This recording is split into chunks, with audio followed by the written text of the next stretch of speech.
Hi, folks. We are here doing this last reading here, and let me just make sure the sound is good. Sound is sounding good. Here we go. Self-Realization Fellowship. Before we get started, Yogananda.org, where you can get more information, meditation, more books, including the one we're reading at the moment, which is here, God Talks with Arjuna, the paperback. And, of course, there's Self-Realization Fellowship YouTube page. So, without further ado, let us get to the PDF. And I don't have a whole lot of time today, so I'm going to try to get through this as fast as possible. And I will not be in chat. There we go. Okay, so let's get into this. Chapter 18. In truth do I promise thee, thou shalt attain me. Sounds good. Okay. So, renunciation, the divine, the chapter is, in truth do I promise thee, thou shalt attain me, unquote. Renunciation, the divine art of acting in the world with unselfishness and non-attachment. Verse 1. Arjuna said to Sri Krishna, O Harishakesha, O mighty armed, O slayer of the demon Keshi, I desire to know the true meaning of sannyasa, renunciation, and also of tyaga, relinquishment, and the distinction between them. The first chapter of the Bhagavad Gita was an introduction to the precepts to be covered in the comprehensive Krishna-Arjuna dialogue, and now in this 18th chapter, the conclusion of this scripture on yoga, we will find a concise discussion of the subjects mentioned in the preceding 17 chapters. Renunciation, the relinquishment of actions, desires, and attachments that impede soul progress, is the compendious principle characterizing the Gita message. When the devotee finds that the intuitive communion of his soul with spirit is still periodically disturbed by the restlessness during meditation, he calls on God as the conqueror of the senses, master of all outer and inner forces, and destroyer of ignorance. The seeker appeals to the Lord to remove his restlessness caused by continued enslavement to the senses and sensations. At this stage, the yogi wonders how he can renounce all objects of soul distraction. It is therefore natural for a devotee like Arjuna to wish to understand clearly the difference between the two forms of renunciation. Verse 2, the Blessed Lord said, sages call sannyasa, quote-unquote, the renunciation of all actions done with desire. The wise declare that tyaga, quote-unquote, is the renunciation of the fruits of activities. In this subsection is titled Two Aspects of Renunciation, Sannyasa and Tyaga. Both sannyasa and tyaga, in common parlance, indicate renunciation, the leaving or giving up of worldly objects and pursuits, especially as embraced by those who take holy vows, as in the ancient Shankara order of Swamis.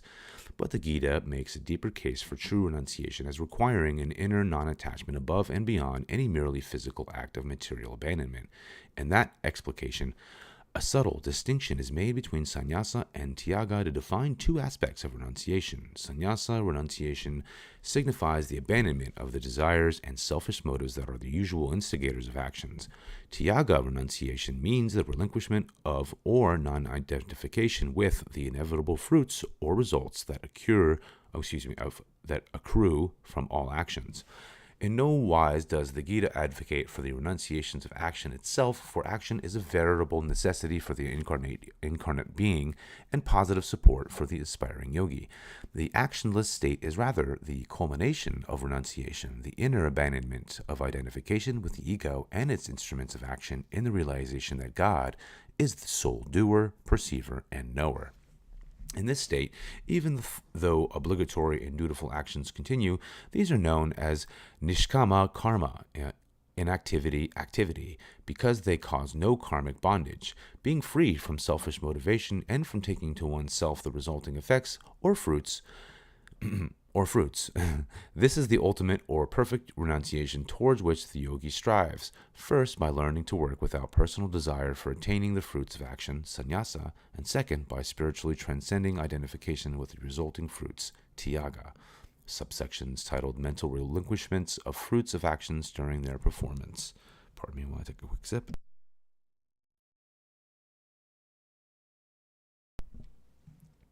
It has been said in the 6th chapter, stanza 1, that he is true sannyasi, a renunciant, and a true yogi who performs dutiful good actions to help mankind and meditative actions to find God, without desiring to obtain the fruits of these righteous actions to satisfy the ego.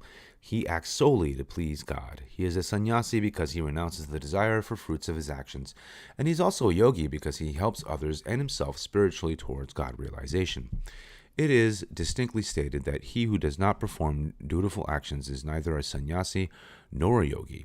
Renunciation of the fruits of all actions is followed for the singular purpose of finding God, in preference to getting entangled with worldly ambitions. Renouncing material goals and working solely to please God in order to find Him is the same as yoga, which emphasizes performing meditative actions to attain God union. Therefore, a true yogi is a sannyasi, and a true sannyasi is a yogi. The renunciation signified by the sannyasa is thus a total mental relinquishment of the fruits of good actions during their performance. If a sannyasi feeds the poor, mentally concentrating on the benefits of his actions, or if he performs meditative actions for the selfish longings of his ego for divine favors or powers, he compromises the purity of his renunciation. The acts of a true sannyasi are devoid of ego with its concentration on selfish motivation, which is the cause of reincarnation, making karma. When the true sannyasi meditates, he thinks of the blessed Lord alone, loving him unconditionally without anticipating the rewards and advantages derived from God communion. This subsection is titled Non-Attachment to Results of Actions. By dutiful and divine actions and by concentration on his innate oneness with God, with no thought for obtaining the fruits of those actions for the sake of the body-identified ego, the devotee who practices sannyasa negates the binding effects of the karmic law. While sannyasa refers to the absence of personal expectation during the performance of activity, the other aspect of perfect renunciation, Tyaga, involves non-attachment to or non-identification with the resulting fruits of actions once those actions have been performed. The Tyaga, like the sannyasi, is a yogi working and meditating only to please God. The spiritual aspirant who is filled with expectation may lose interest in God if the Lord does not readily manifest himself in response to his eager efforts. But the Tyaga, unconcerned with results, remains unaffected by even bitter fruits of unsuccessful endeavors. He continues to seek God and to long for Him more earnestly, whether or not there is a satisfying response. Such increased mental urgency to know God is not a binding desire for fruits of actions. On the contrary, any action that concentrates the mind on God releases the adherent from the bondage of delusion. The principles of sannyasa and tyaga, developed to their highest metaphysical application, define the consummate renunciant as one who has abandoned in his consciousness the ego and its delusive longings and attachments, and has instead become anchored in the sole consciousness of oneness with God. In meditation, the sannyasi watches the mind go deep in communion with God, then emerge from Him again into the domain of thoughts and sensations without becoming oblivious of God or losing its concentration on Him. Even when the mind roams in distracting thoughts and sensations, these rouse no desires in the sannyasi. The accomplished tyagi is wholly concentrated in ecstasy with God, having abandoned all identifications with the quote-unquote fruits or effects of his material being. His mind does not at all roam in restless thoughts, bodily sensations, or material surroundings. Thus does the yogi who has attained the perfect inner renunciation of desireful motivations and of the fruits of actions engage in the performance of good actions and meditative actions in a state of conscious ecstasy to please God alone. Such a renunciant beholds the Lord and not his ego as the doer of all physical, mental, and spiritual actions, and as the recipient of the fruits thereof. The person who is identified with the ego and its desires for and attachments to the fruits of actions is confined in the perception of material activity going on within and around him. The renunciant, whose mind remains anchored in God, feels all bodily and cosmic activities as working of the divine intelligence, the immanence of God that is omnipresent in the created realm and all beings.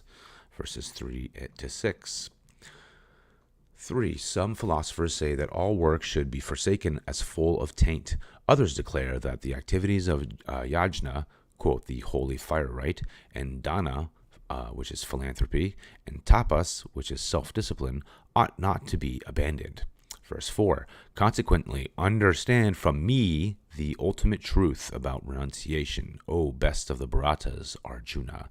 For renunciation has been spoken of as consisting of three kinds, O tiger among men. Verse 5, the action involved in yajna, dana, and tapas verily ought to be performed and should not be forsaken, for the holy fire rite, philanthropy, and self-discipline sanctify the wise.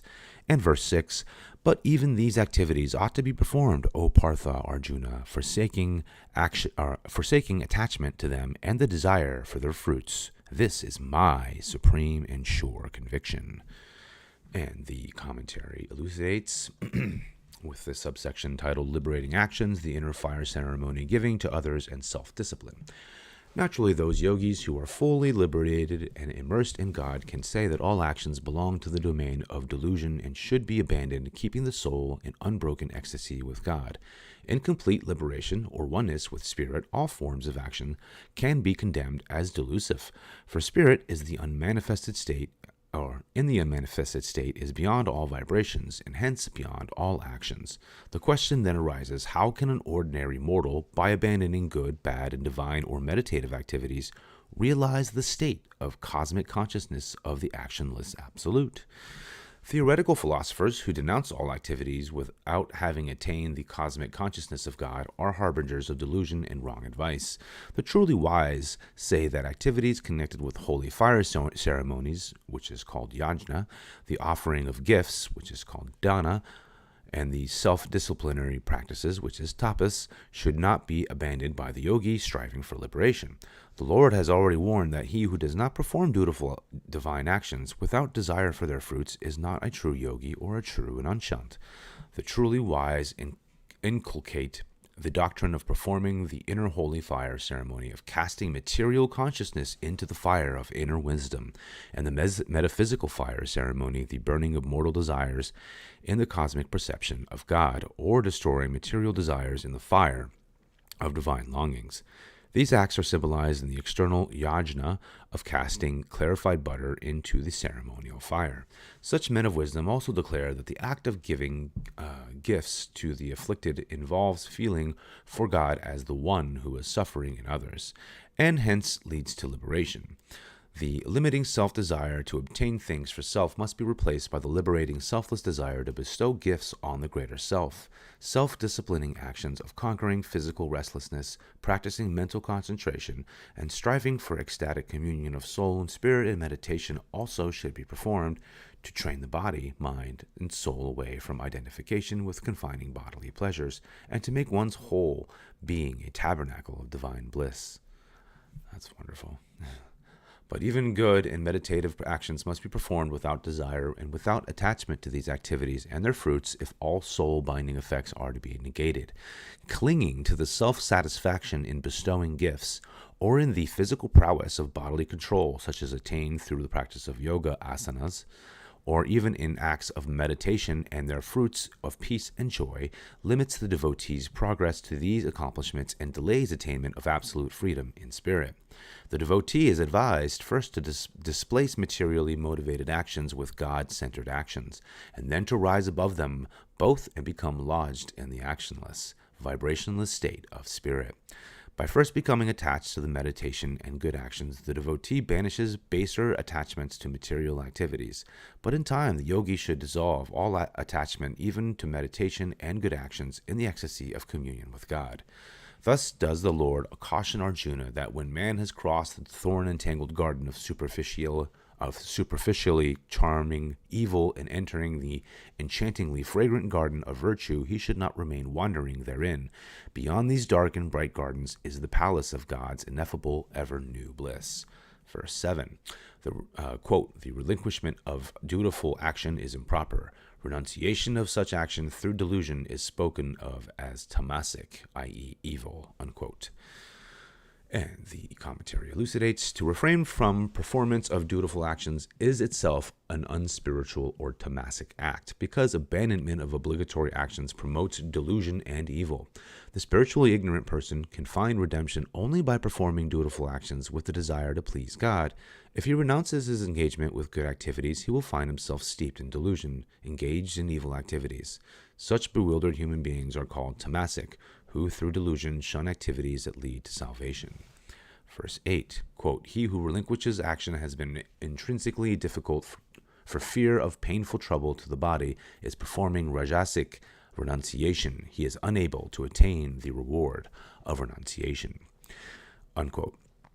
And the commentary continues, performance of good material actions with expectations of results, for example, earning one's livelihood, is a Rajasic activity. One who forsakes such a material activity on the pretext of practicing renunciation, but whose motivation is actually the fear of encountering the pain or troubles involved in it, performs only non-spiritual Rajasic relinquishment.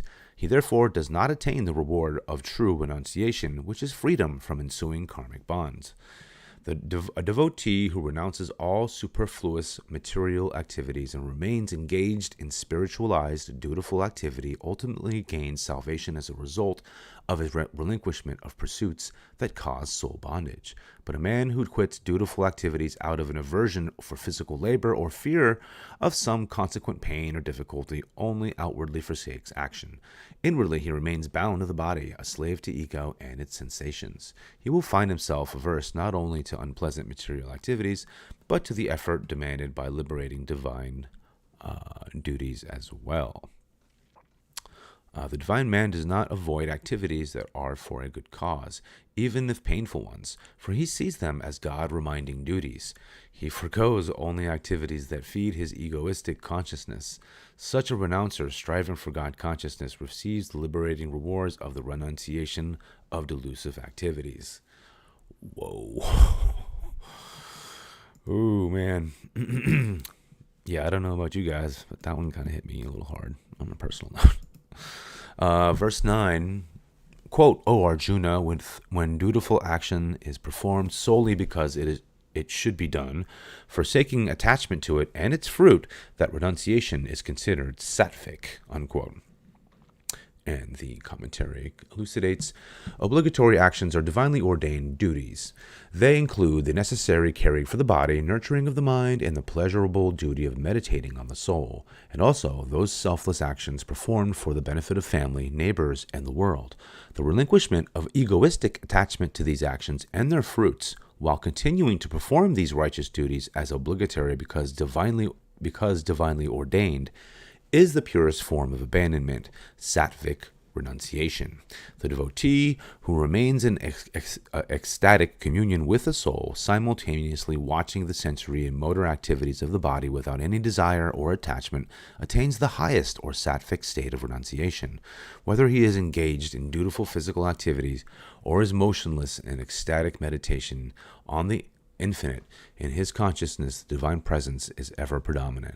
Feeling the boundless blessedness, he automatically renounces all attachments to lesser sensory pleasures, material objects, the fruits of actions. The automatic relinquishment of all else upon finding God is considered the supreme spiritual renunciation.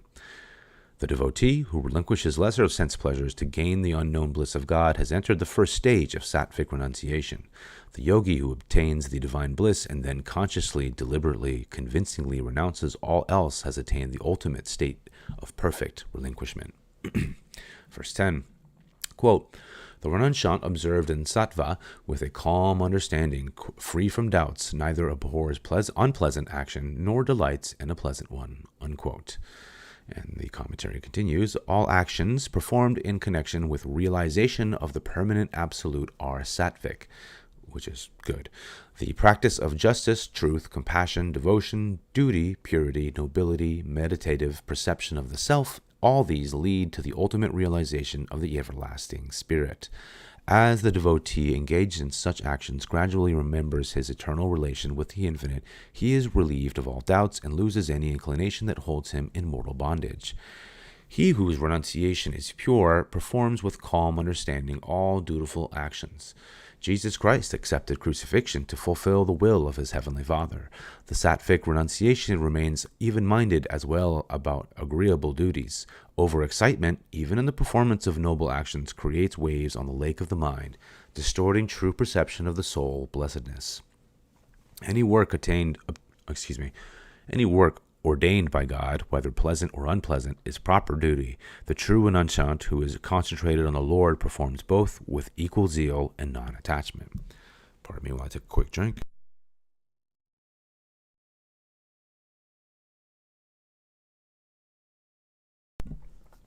Verse 11, quote, "It is truly impossible for an embodied being to abandon actions completely, but he who relinquishes the fruit of action is called a renunciant," unquote. And the commentary continues, a soul identified with the body may be said to be its slave, because an embodied soul cannot relinquish actions entirely. Whoever knows himself as the body rather than as a soul is a servant to the body. He has to work for it and becomes involved in entangling desires and habits connected with its subservience. On the other hand, he who is concentrated on the soul as his true self performs dutiful actions without an eye to their results. By renouncing the fruits of good actions but not their performance, that person is a true renunciant. The body-identified man works only to satisfy his egoistic desires. The wise man realizes the soul as the bodily indweller and works under its liberating guidance. The worldly man performs most of his actions for fulfilling the needs and desires of himself and his family. His mind is always on the ego, quote, "It is I who eat," unquote. "It is I who earn money and support the family." And also, "It is I who think and create success in my work," close quote, and so on. Even if such an ego-oriented person thinks to renounce material actions by following the spiritual path, he is still unable to be a true renunciant because he cannot forget the ego consciousness of identification with the body. But when, by continuous meditation, he disengages his mind from body consciousness and unites it with the consciousness of the soul, he realizes he should not work any more for that upstart desire-filled ego. It is at this advanced stage that the yogi is able to renounce all desire for the fruits of actions and to perform his obligatory material duties with a transcendent non-attachment of the soul. And I will say to you guys that for many, many years I have practiced at my best at this kind of thing, and it's incredible when things blossom out of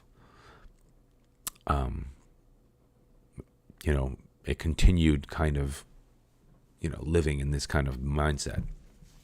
Continuing, verse 12, quote, "The triune fruits of action, good, harmful, and mixed, springs up in non-renunciants after their demise, but in renunciants never," unquote. And the commentary continues, "One who performs actions without relinquishing the desire to obtain their fruit stores up the good, bad, and mixed results of his threefold karma, i.e. of effects and actions.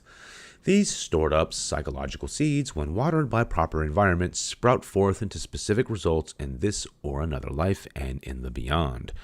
Every good, bad, or mixed action deposits in the physical and astral brain of man is a seed tendency, which subsequently grows up again under favorable circumstances. Good, bad, and mixed sensory stimuli, for example, stir up these threefold tendencies, which then manifest as good, bad, and mixed actions. At death, the sum total of man's tendencies are lodged in the brain of his luminous astral body. Mixed good and bad tendencies cause the soul to seek early rebirth in the physical world. When there is a predominance of good tendencies in the astral brain, the soul in its astral body encased gravitates to a better environment on an astral planet. When evil tendencies predominate, the soul in its astral body gravitates to dark spheres of the beyond where disgruntled goblin beings dwelled. How long one remains in the brighter or darker astral regions before reincarnating on Earth is karmically determined.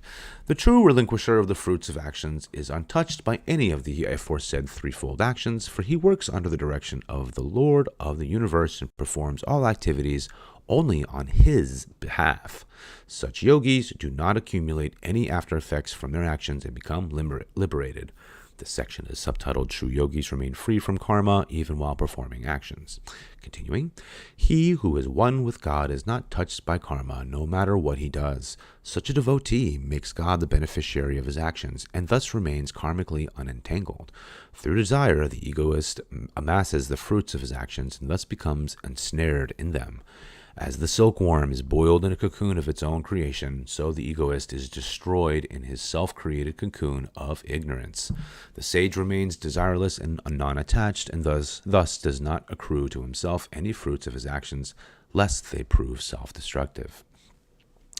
The egoist thinking, quote, I am the body, I act for myself in my world, unquote, has to work out any desires of his that remain unfulfilled at the time of death.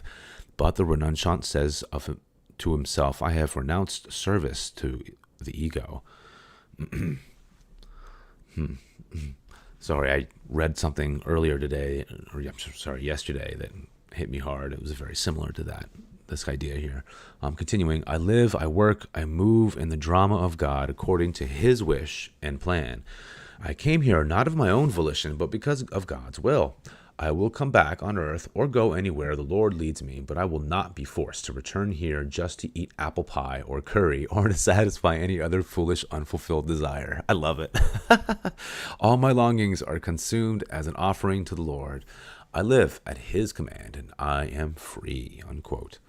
The ego-identified man who wishes to be free must similarly learn to dedicate his physical, mental, and spiritual activities to God.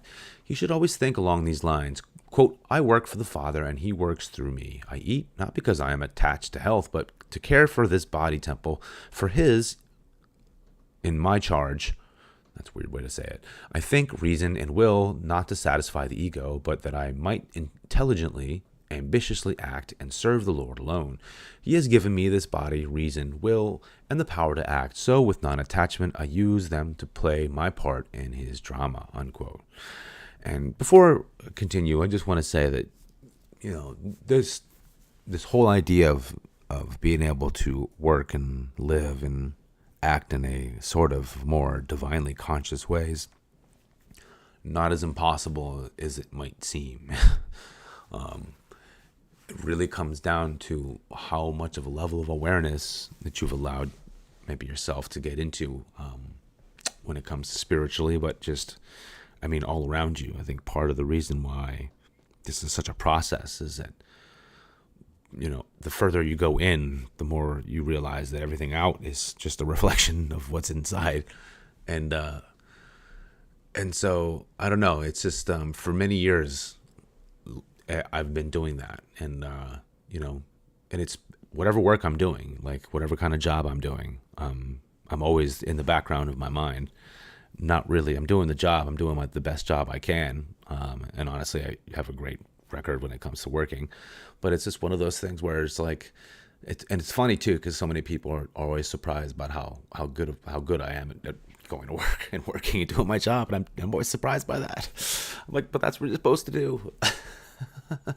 But I know that I put in a certain amount of thought and like non-attachment for the fruits. I do the job, I do it the best I can, and if somebody says good job, I don't care. It doesn't matter to me because I know I did a good job, and it's just one of those things. And sometimes the work that you're doing might have a whole alternative motive as far as why you're even there. The further you tap into that, the more you realize that the people around you are all part of this journey as well. And sometimes the deeper you go, you realize that you might be there for a reason. So, it's good to do these kind of actions, especially to give gifts and to do things without thinking about what you're ever going to get in return. And I mean that, you say something nice or you do something nice for somebody, the only real gift is you do it just because, and there are no strings attached. And the funny thing is that those kinds of things come back in the strangest ways. A lot of times they don't come back from the person that you're gifting these things to. So just keep that in mind. I think it's a very important part of this process, because the more you realize how much of life is just ego bound, and the more you strip that away, then what's left is the truth. So, continuing, This larger subsections titled The Roots of Action and the Consummation of Action, i.e. Liberation. Verse 13, quote, O mighty armed Arjuna, learn from me the 5 causes for the performance of all action, which are chronicled in the highest wisdom, Sankhya, wherein all action terminates, unquote. Sankhya, quote-unquote, the highest wisdom, is to have complete knowledge or ultimate enlightenment. This, quote, highest wisdom, unquote, is its consummation in spirit, is elaborated in Hindu philosophy in the system of Sankhya and Vedanta. The means to realize the knowledge therein is provided by yoga. I'm just going to quickly check this. Okay. Don't need to do that. The advent of self-knowledge through renunciation of all actions, as outlined in the Sankhya philosophy, and the consummation of all actions after attaining this realization, as described in the Vedanta, both have to do with the complex nature of action. Activity is the outward manifestation or expression of the transcendental spirit and its reflection, the soul, through the instrumentality of nature and the faculties of the body. That's so weird. I just kind of said that. Sankhya teaches the renunciation of all actions is necessary in order to gain self-knowledge. The first aphorism in Sankhya declares that the highest necessity of man is the eradication of physical, mental, and spiritual suffering at the root, so that there is no possibility of recurrence. Yoga philosophy teaches the technique by which the threefold human afflictions can be removed forever. Vedanta, which means, quote, end of the Vedas, unquote, which parentheses means complete knowledge of all truth to be known, close parentheses, describes the infinite spirit, the ultimate goal of man. The first aphorism of the Vedanta states, quote, so begins the inquiry about Brahman, the infinite, unquote.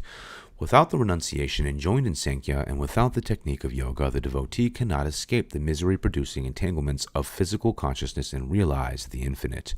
Both Sankhya and yoga teach how to attain Brahman. Vedanta describes and discusses what is to be found by following the advice of Sankhya and, most important, by practicing the techniques of yoga. All 3 philosophies point out the same goal, but Sankhya and yoga must be followed first, for without their aid, spirit remains unreachable and unknown. Only after one has realized Brahman does not the Vedanta discussion about him become truly meaningful. All human activities are consummated when, by following the principles of Sankhya and yoga, the devotee reaches the ultimate state described by Vedanta, which is oneness with the Absolute beyond the domain of all activities. Verses 14 through 16. Quote, verse 14, the human body, the pseudo-agent there, the manifold instrumentality, i.e. the senses, mind, and intelligence, the various divergent functions, and lastly, the 5th of these, the presiding deity, destiny. Verse 15, these 5 are the causes of all actions, either right or wrong, performed by man through his body, speech, and mind. Verse 16, this being the case, whoever of perverted consciousness views through a non-clarified understanding the self as the exclusive disposer of action, he sees not, unquote.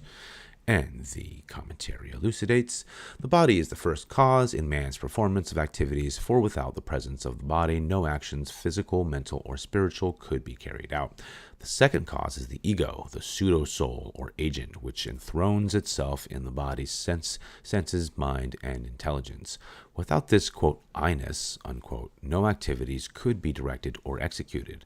The powers of sight, hearing, smell, taste, and touch constitute the 5 instruments of knowledge.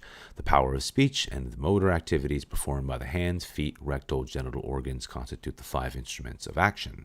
Mind is the coordinator and intelligence is the guide. In all, these 12 human faculties constitute the 3rd cause whereby human activities are performed. These 12 faculties in man produce various activities in the 5 life currents, the crystallizing, assimilating, circulating, metabolizing, and eliminating currents, which in turn generate diverse subtle inner activities in man. These divergent vital functions springing from the 12 faculties in man constitute the 4th cause of human activities. The tabloid effect of past actions are lodged in the brain as ruling tendencies, man's self-created destiny. This silent quote-unquote deity, whose reign is a compelling influence on present and future human activities, is the 5th cause of action. All good or bad actions performed through the body, speech, and mind evolve from these 5 causes. The consciousness of the quote-unquote I, as the doer and experiencer, is the basis of a delusive existence cognized as being separate from spirit. This subsection is titled Consciousness of quote-unquote I, as the doer and experiencer is the basis of delusive existence, which I just read. A stroller watching and feeling his feet as he strides along believes and says, quote, I am walking, unquote. A man beholding a tree through his eyes similarly feels and thinks and says, quote, I am seeing, unquote. But anyone who feels, thinks, wills, and plans activities believing that he is the unique author and doer of those mental and physical actions is deluded. He cannot see the truth, that the workings of his body and the cosmos are being operated solely by the infinite. The wise yogi lives in realization that, quote, all is Brahman, unquote. He knows that in nature's realm of relativity there are 5 springs of action and that are responsible for everything he does. But he further realizes that in truth his activities and their 5 activating causes, as well as the actions themselves, are all secretly motivated by the infinite, working through the divinely ordered laws of creation. Such a yogi does not consider the self with its physical ego or any of the 5 springs of action as the real instrumentalities. He knows that God is the supreme instrument and director, without which empowerment all activities of individualized existence would cease. Verse 17, quote, he who is above the obsession of egoism, whose intelligence is unadulterated, though he slay these people, quote, ready for battle at Kashatria, unquote, he slays not, neither is he bound by such act, unquote. And the commentary elucidates, when a yogi dissolves his body-identified ego consciousness in the realization of his true self and of his soul's unity with spirit, he sees all the activities of his body, senses, mind, and intelligence as guided not by himself but by spirit. This state is illustrated in this stanza with an extreme example. In the, quote, Visions of Visions, unquote, chapter 11, Krishna urged his disciple Arjuna not to feel despondent and afraid of killing his evil opponents, but to battle for the cause he knew to be righteous. Quote, you are only an instrument, O Arjuna, of my karmic law of cause and effect, by which men individually and collectively carve out their own fate. Through the workings of that law, I, as its originator, have already slain your foes, long before your hand will slay them. By this, Krishna meant that the death of Arjuna's antagonist in the battle of Kurukshetra was karmically ordained, and that Arjuna would only be an instrument in carrying out the divine law. And let's not forget that the armies of both armies represent, one of them represents the spiritual side of us, the other one represents the egotistical side of us, down to the name of the warriors. Just reminding everybody. Continuing, to satisfy a selfish motive or a hidden sadistic desire for revenge and violence, an egotist may pretend or even delude himself that he is acting under the guidance of God, and thus rouse himself to vengeful deeds. Being an instrument not of God but of his own ego, he is liable for the dire karmic consequences of his evil acts. It is written in the Bible that a crowd of children ridiculed the prophet Elisha. He then, quote, cursed them in the name of the Lord, and there came forth 2 she-bears out of the wood, and tear 40 and 2 children of them, unquote. As a prophet of God, Elisha was acting, or is it Elisha? I guess. Elisha was acting as his instrument. The curse was karmically ordained through God's law. Since Elisha cannot be accused of causing the mutilation of the children, they suffered because of their own wickedness, the accumulation of their wrong thoughts and actions of past lives. Their seemingly childish taunting was the timely fruition of their past evil, which precipitated its inevitable consequence. The quote-unquote curse that issued forth from the instrumental Elisha was the quote high voltage unquote of his spiritual vibration, operating with no selfish intent to harm. If a man disregards a warning not to touch a live wire and is electrocuted, it is not the live wire but the man's foolishness that is responsible for his death. The same truth applies in the case of the wicked children who mocked Elisha. It is the story of all evil opposition to the righteous will of God. Evil eventually causes its own destruction. Indeed. Verse 18, quote, the knower, the knowledge, and the known constitute the triune stimulus to action. The agent, the instrument, and the activity are the threefold basis of action, unquote. And the commentary continues, both knowledge and instrumentality are the essential components in the performance of action. Knowledge, with its knower, the object known, and his knowing of it, is that which incites the doer to action. The mental and physical instrumentality of the doer empowers the activity instigated by that arousal. The creation of a clay statue of Lord Krishna may be used as an illustration. According to stanza 14, there are 5 causes involved in any activity. 1, the body, in this case the artist. 2, the ego, i.e. the directing consciousness of the artist. 3, the artist's mind, intelligence, powers of perception, i.e. such as the senses of touch and sight, and the powers of action, i.e. such as the exercise of manual skill. And number 4, the various subtle inner forces, i.e. the life-sustaining activities of the artist's body, generated by the faculties described by the 3rd cause. And number 5, the presiding deity or seed tendency for past lives, the innate skill of the artist. However, the mere existence of these 5 causes would not produce a statue of Krishna unless, in addition, the artist, i.e. the knower, visualized the statue, i.e. the object known, and through that conceptualization, i.e. the knowing, acted upon his wish to bring the image to being. Therefore, these other 3 elements, knower, knowing, and known, are the real direct source of all action. Together with the aforesaid 5 causes, the 5 causes or bases of activity are condensed into 3 categories in this stanza 18. Agent, which is ego. Instrument, i.e. the body and all its physical and mental instruments and powers. And action. This next larger subsection is titled 3 Grades of Knowledge, Action, and Character. Pardon me while I take a drink.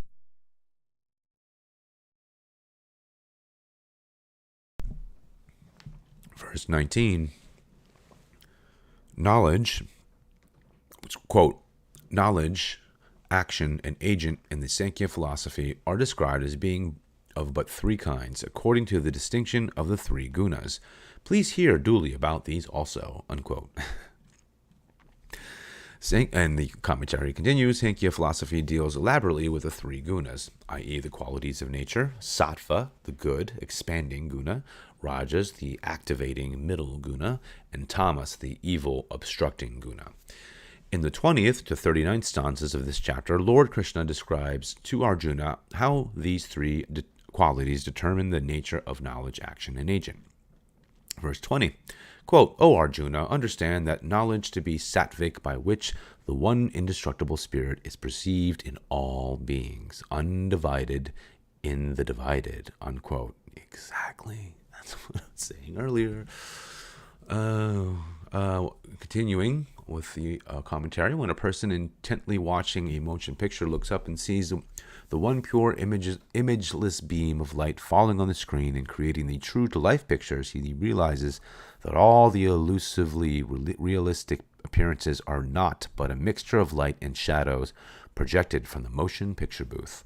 Likewise, the awakened yogi with the pure sattvic wisdom realizes that it is the one undivided spherical light of God surrounding the cosmos and commingling with the shadows of Maya, or cosmic delusion, that produces the world of solids, liquid, gases, energy substances, trees, animals, human beings, as seemingly separate forms of matter.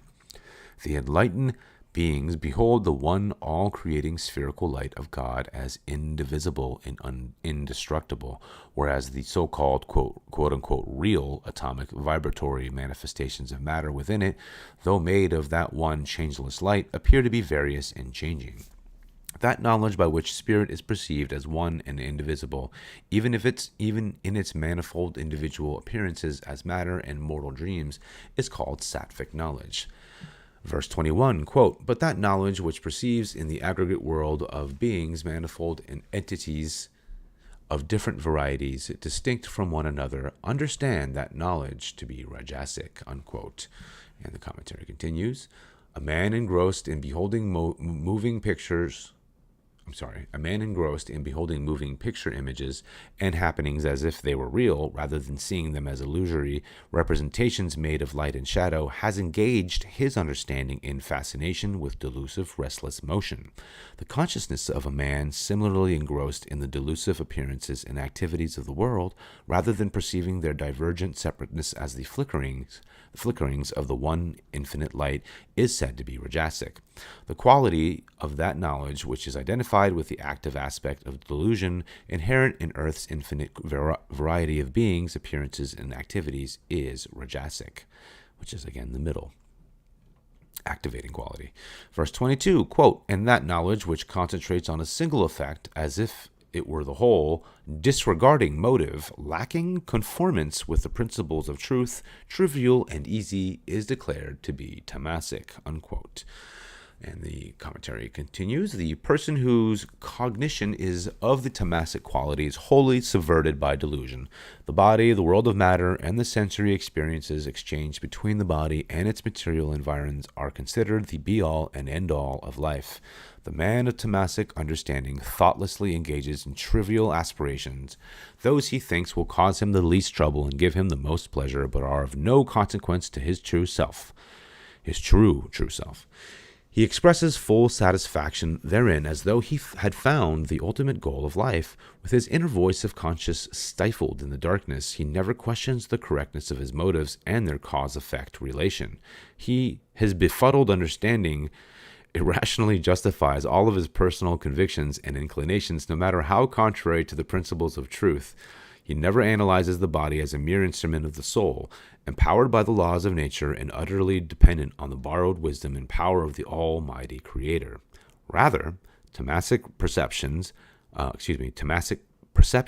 views the body and the perceived need to satisfy its preferences and demands as the one principal effect that is the whole reason for existence.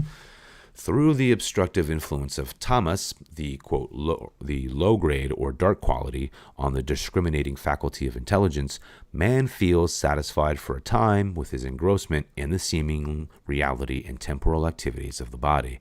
But when disease or accidents invade the body and mar its wanton happy-go-lucky activity, the deluded Tamasic person is rudely taken aback, and his satisfaction in quote-unquote permanent material objects and activities is shaken.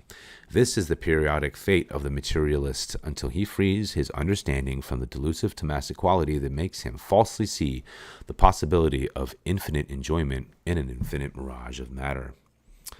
Wow.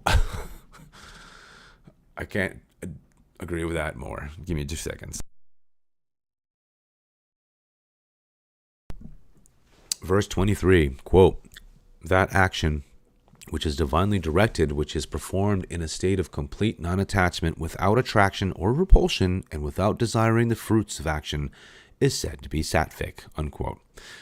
And commentary continues, "Now begins the explanation of the relationship of the threefold qualities of Sattva, Rajas, and Tamas to karma or action. Most individuals, unskilled in the art of action, work with their senses, mind, and reason contaminated by attachment and desire. Failing to comprehend the purpose of ideal action, they act erroneously and become involved in an escalation of troubles inevitable in the exciting conditions of the world's dualities." Indeed. This next subsection is titled Characteristics of Sattvic Action. "Since action is mandated for all beings, it is foolish not to be acquainted with the art of ideal action. The yogi, one who is in harmony with truth, is the exemplary performer of activity. He knows what he should do, how he should do it, and the consummate reason behind his doing. Like the ordinary man of action, he uses the senses, mind, and reason, but does not sully them by contact with the ego's undesirable hordes of attachments and desires, known to the yogis as troublemakers and peace disturbers." And I will say, in a lot of these ancient early Christian texts, also known as robbers. The performance of a sattvic activity must have primarily the stamp of approval of a true scripture and of God, directing through a true guru. Secondarily, that divinely ordained action must be performed by a completely non-attached person, without selfish love or hatred, and without desire of the fruits of the action. If a philanthropist gives alms to the poor, and the object of gaining, if a philanthropist gives alms to the poor with the object of gaining publicity, even though such a munificent act is ordinarily Satvic, the spring of this specific act, being tainted by desire for its fruits and being performed with attachment to those fruits, is impure indeed. I agree. Hence, in the scriptural context of absolutes, an activity can be called truly Satvic or pure only when it is taintless from its inception to its consummation. As a piece of gold cannot be termed pure if it contains any trace of alloy, so an action cannot be called completely Satvic if it has not been started purely, performed purely, and concluded purely. A yogi works solely for the love of God. He starts a Sattvic action with the taintless desire to please God. He performs that action nobly for Him, and he finishes that action absorbed in the thought of his Lord. Though he acts in a world of relativity wherein his choices are often between the, quote, lesser of two evils, unquote, his consciousness nevertheless remains attuned to the one absolute beyond taint. That is the goal advocated by this Gita verse. For most things held in Maya's constraints of relativity, their actions consist of an intermixture of two or all three qualities, but each act may be generally classified as Satvic, Rajas, or Tamasic, according to which characteristic predominates. Providentially, the preponderance of goodness in an action mitigates the effects of a companionate impurity. It is easy to picture the performance of I need to move this.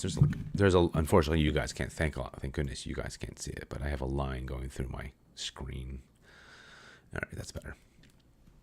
It is easy to picture the performance of a pleasant, good action with non-attachment, but it is difficult to imagine the performance of an unpleasant but dutiful action without repulsion. All right, still looking good. If a poisonous snake were about to strike a child and a nearby yogi without animosity or desire to take life kills the snake, his action would be considered Satvic, but slightly tainted by his act of killing. God has commanded through the scriptures that none shall kill human beings, the highest life form on the scale of evolution. The yogi's act of killing, even though impure in itself, would be almost wholly purified by the saving of the valuable life of the child in preference to perpetuating the harm-inflicting life of the snake. The yogi's heart was free from any sadistic desire to kill and free from that confusion about his true duty which might have led him to inaction by the thought, quote, oh, I hate to kill that snake, unquote. His heart was neither attached to the child nor malicious toward the serpent. He acted to satisfy God's law regarding the superiority of human life. He could not very well have put the snake in a basket to later turn it loose in the jungle. There was no time to do so. Had the yogi saved the child from the serpent's venom because of the attachment for the child, then his actions, though noble, could not be considered Satvic. For example, would he have responded similarly, risking his own life if the person had been an avowed enemy? Hence, even a good action, if performed with the slightest selfish attachment, an attachment due to obtaining even a small measure of egoistic gratification, would not, in an absolute sense, be considered Satvic. But the cumulative spiritual power of such preponderantly good and divinely ordained actions has a purifying effect that serves to transform gradually the selfish motivations of the ego into the pure Satvic expressions of the soul. Therefore, the criterion of all actions should be Satvic selflessness. Therefore, the criterion of all actions should be the Satvic selflessness. Every act should be performed with zeal, not mechanically, and ought to be ambitiously carried out with a supreme desire to please God or fulfill the holy injunction of one's guru and the scriptures. Verse 24, quote, action that is inspired by longing for satisfaction of desires or performed with egotism and colossal effort is said to be Rajasic, unquote. And this is the section's called the characteristics of Rajasic action. Rajas is the passionate energy of creation, never ever restless, always in motion. Desire is its inseparable companion, seeking fulfillment of its purposes and in the process of proliferating from those activities new causes of pursuit. Thus, rajas implies a constant exertion of will directed by the matter-loving body identified ego. Under the influence of tamas, the degrading quality rajas actively becomes base and vile. When restrained and guided by sattva, the enlightening quality, rajas actively is ennobled. The majority of people in the world engaged in mundane pursuits remain struggling in the middle of the two extremes, motivated by self-interest and the worldly desires to generate temperate in their habits and averse to the baser evils. Wow. I feel like that sentence just defeated me. The majority of people in the world engaged in mundane pursuits remain struggling in the middle of the two extremes, motivated by self-interest and worldly desires, but generally temperate in their habits and averse to the baser evils. There we go. Their typical Rajasic activity expresses as an urgency to keep up with the standards of modern civilization with its emphasis on material gain and high living. Far fewer persons, by comparison, fall into the depths of Tamasic evil or aspire to the heights of sattva and its consummation in the wisdom and ego-free state of self-realization. The motivation of one's desires determines the ascent or descent of the rajas vitality operative in the actions of every being.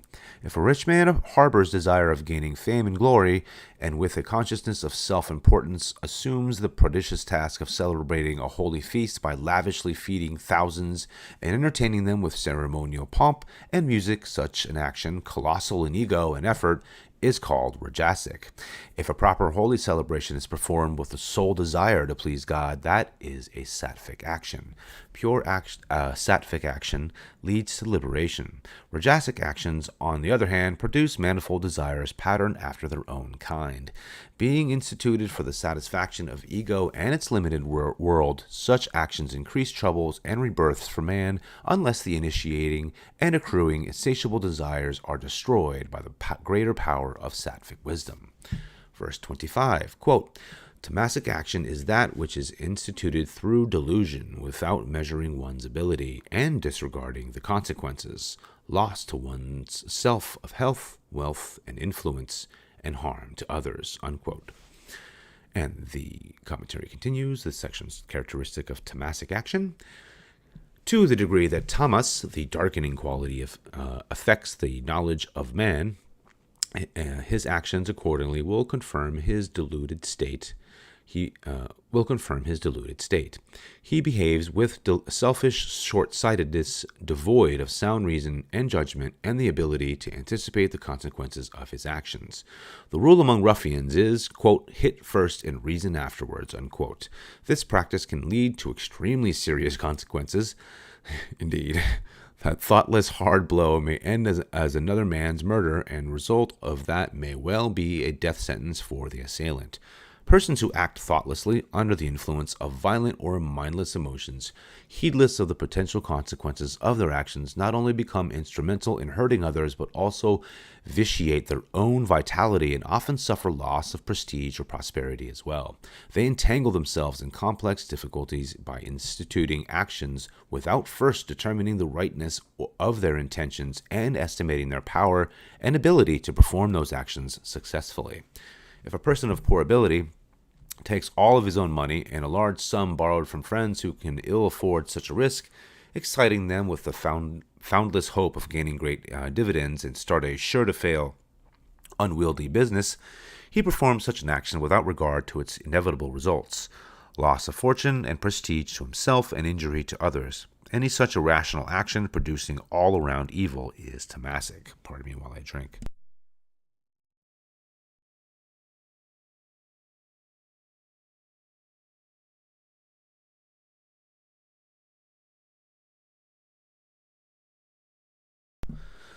Inertia is the quiddity of the Tamasic quality.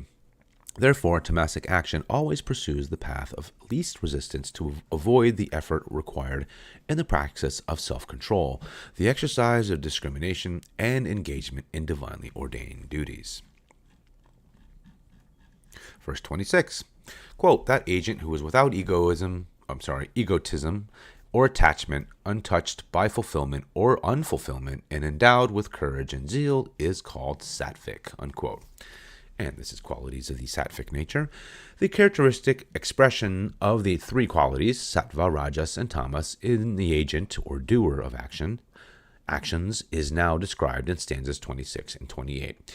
He whose mind is not identified with the body-bound ego or tainted by attachment to objects of the senses, who patiently performs spiritual actions of meditation and divinely motivates actions that help others on the path of salvation, disregarding success or failure, unexcited by paltry pleasures and sorrows, acting only with the supreme desire of pleasing God.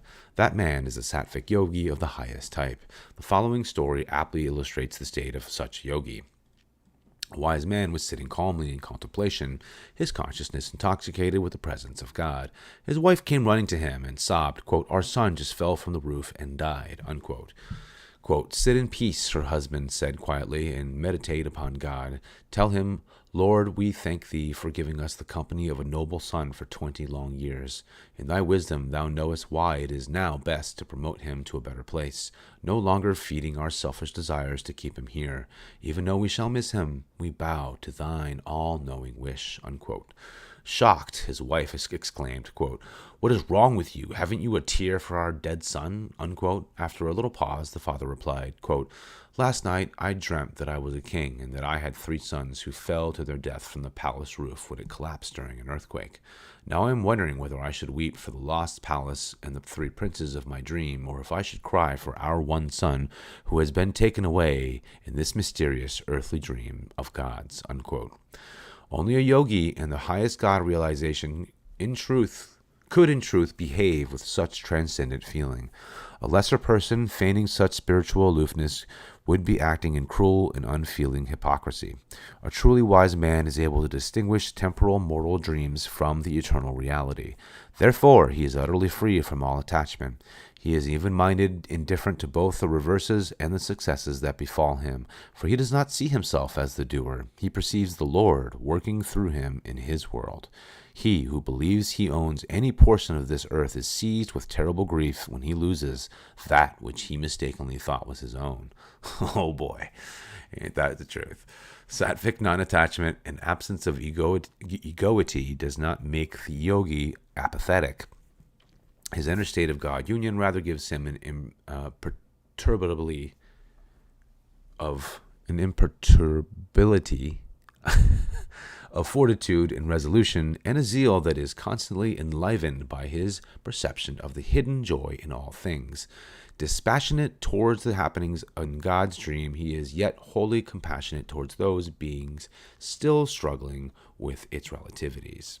Verse 17, quote, "That instrument of action, or agent, who is full of attachment, full of longing for the fruits of action, full of greed, impurity, and ruthless propensities, who becomes easily jubilant or depressed, is called Rajasic," unquote. This is, of course, the qualities of Rajasic nature. A person who is under the ungoverned influence of the passionate or fiery energy of the guna of Rajas develops a wholly materialistic, exertive nature. Always restless and outgoing, he never spends time in the pure enjoyment of meditation or in introspection or in exchanging peace with others. He is excessively active, blindly accumulating money, property, and power with inordinate greed and sole self-interest. He is inclined to seek baneful thrills such as the indiscriminate hunting of animals just for the lust of the sport. When it suits his purpose, he can be insensitively harsh, even sadistic, ready to hurt or destroy any competitor or to take revenge on anyone standing in the path of his self-interest. He is constantly bobbing up and down in excitation on the altering waves of mirth and grief. He is nothing more than a cogwheel in the machinery of action and a mechanical Rajasic person. Even a little Sattvic discrimination and self-control aimed at restraining and guiding the passionate force in the base Rajasic tendencies helps to create a more principled, energetic personality. Verse 28, quote, "An agent who is oscillating in body and mind, conscienceless, arrogant, unscrupulous, malicious, slothful, grieving, and procrastinating is Tamasic." And of course, this subsection's characteristics of Tamasic action. A person immersed in the dark guna of tamas is the epitome of human delusive ignorance. Like the restless butterfly, his mind and body are ever in a state of agitation. Lacking the intelligence or decisiveness and the will for constructive action, he is passively pulled in one direction and then another by a momentary influence. He thus never knows the peace of his soul within. He is conscienceless, morally crude and vulgar, performing evil actions whenever the impulse arises in him. He is without humility, rude and insolent toward others at the slightest excuse. He unscrupulously deceives others, playing the double life of Dr. Jekyll and Mr. Hyde. He readily acts with meanness and insults to others for his own self-aggrandizement. He is habitually physically lazy and mentally idle, unwilling to work intelligently, lest success bring him. Unwilling to work intelligently, lest success bring him more responsibility. He is perpetually negative and depressed, and depending on others' joyous spirits. He does not finish either simple or important duties, and procrastinates because of inner and outer slothfulness and lack of enthusiasm and purpose in life. That sounds like a narcissist right there. Oh boy, I just dealt with somebody who was just like this, and man, was that a challenge. Continuing, most people who do not succeed in life are steeped in the dark Tamasic quality. They blame the world and everybody but themselves as the cause of their failure and misery. Oh my God. They never find fault with their own indolence, procrastination, insociable conduct, restlessness, insincerity, selfishness, and maliciousness as the cause of their affliction. Therefore, they are always depressed because they do not recognize and remove the true causes of their unhappiness. Oh. Man, this is just hitting things all over the place. The deeply unhappy Tamasic individual should try first to become Rajasic, active, but with a noble purpose. It is better to work in harmony with God's divine activities than for selfish motives.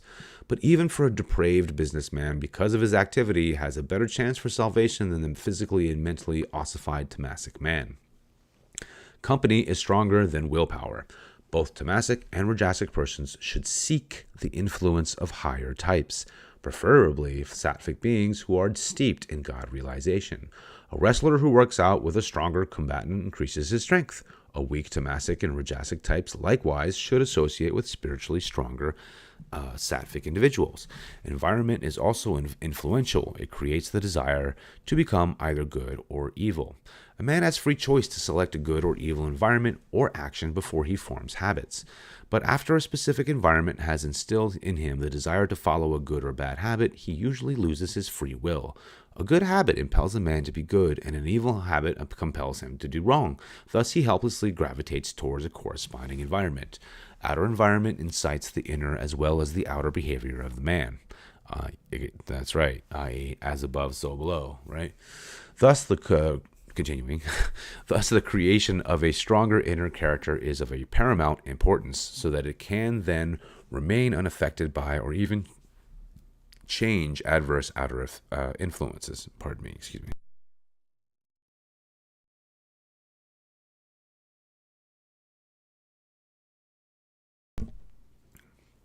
So, unless one's, this is very important. This whole section's been important. Unless one's inner environment is sufficiently resolute, however, he should realize the importance of associating only with persons and environments that are extremely wholesome. A person who abhors liquor and who lives with others who do not touch it creates a stronger inner mental environment against drink. Such a one, by mixing with drunkards, may then be able to help reform them. But if a person who has established even a slight inner attachment to liquor elects to live among drinkers, he may easily become an alcoholic. Yep. A person with any inclination to wrongdoing should not mix with his kind, but with those who are better than he is.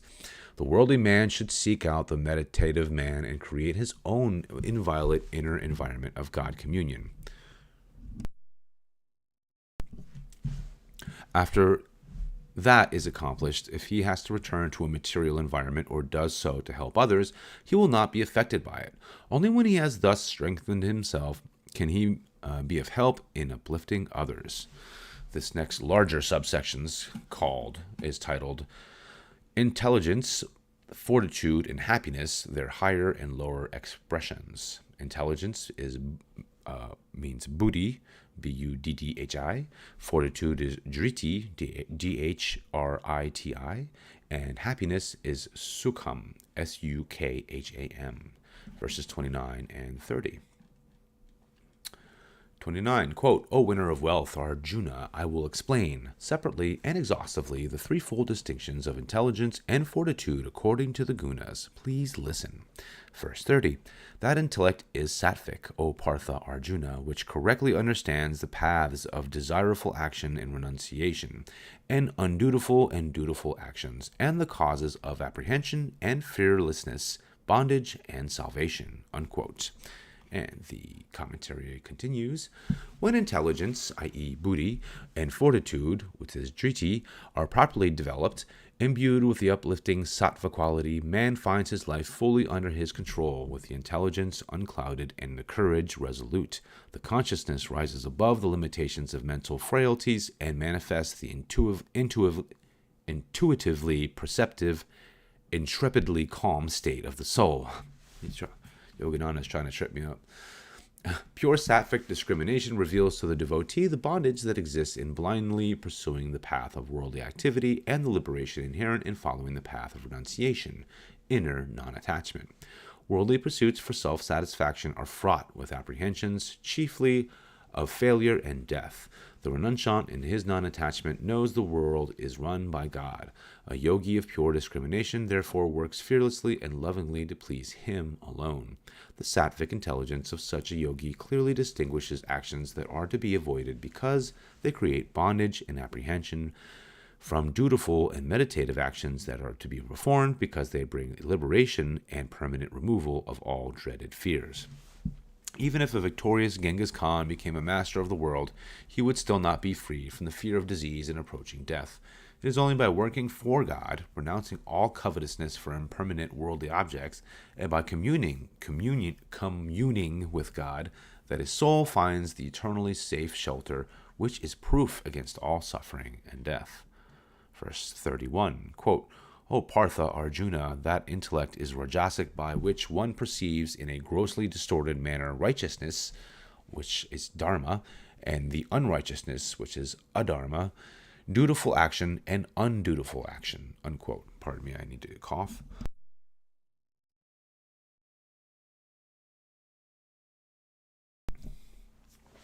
And the commentary continues.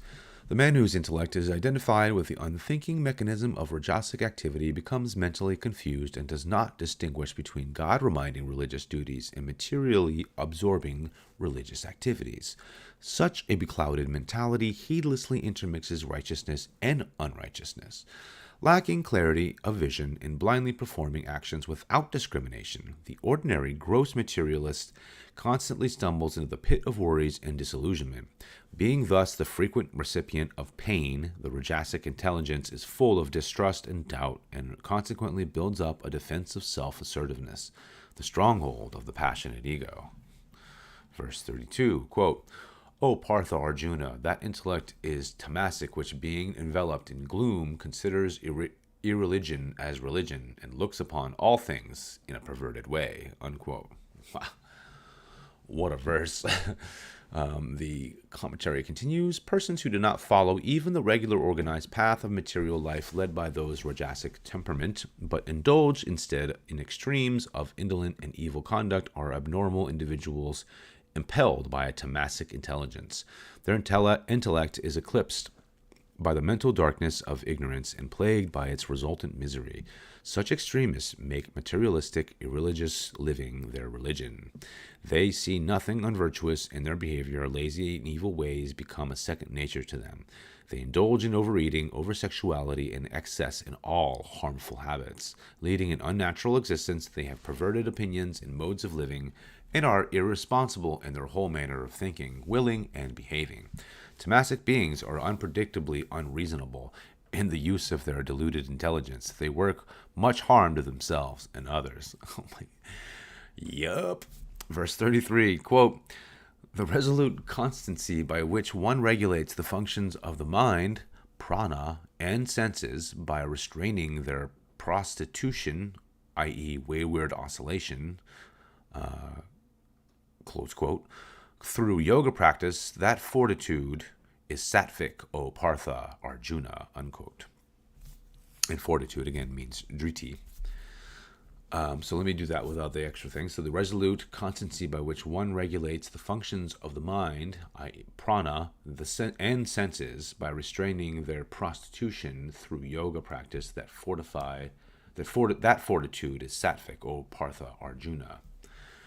And the commentary continues, liberation consists of two aspects of union. The first unites the physical ego with the soul, or in other words, resolves the pseudo-soul into the real soul, which is a reflection of the blessedness of spirit.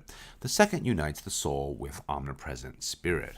But the physical ego cannot be separated from its identification with sense objects, a prerequisite of union with the soul and with spirit without withdrawal of the mind, life force, and sense consciousness from the body and the objective world. Yoga provides the method to switch off the life force from the five sense telephones and thereby to disconnect the mind and the senses from their external environment. This automatically frees the physical ego to dissolve itself in its true blessed nature of the soul. When through yoga practice the mind, life force, and senses remain unprostituted, unperverted by material restlessness, i.e., unperverted by material restlessness, concentrated on the true self, that disciplined, interiorized, firmly established state is called Satvic driti.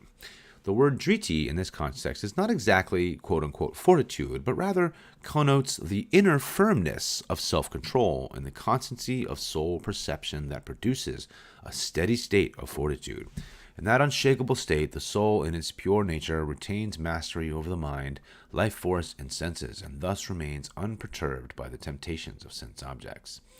The Satvic buddhi, or pure intelligence, defined in verse 30, beholds the good, the God, in everything. Its pure intuitive discrimination points out to the yogi the difference between good and evil, desirable God perception, and undesirable sense indulgences.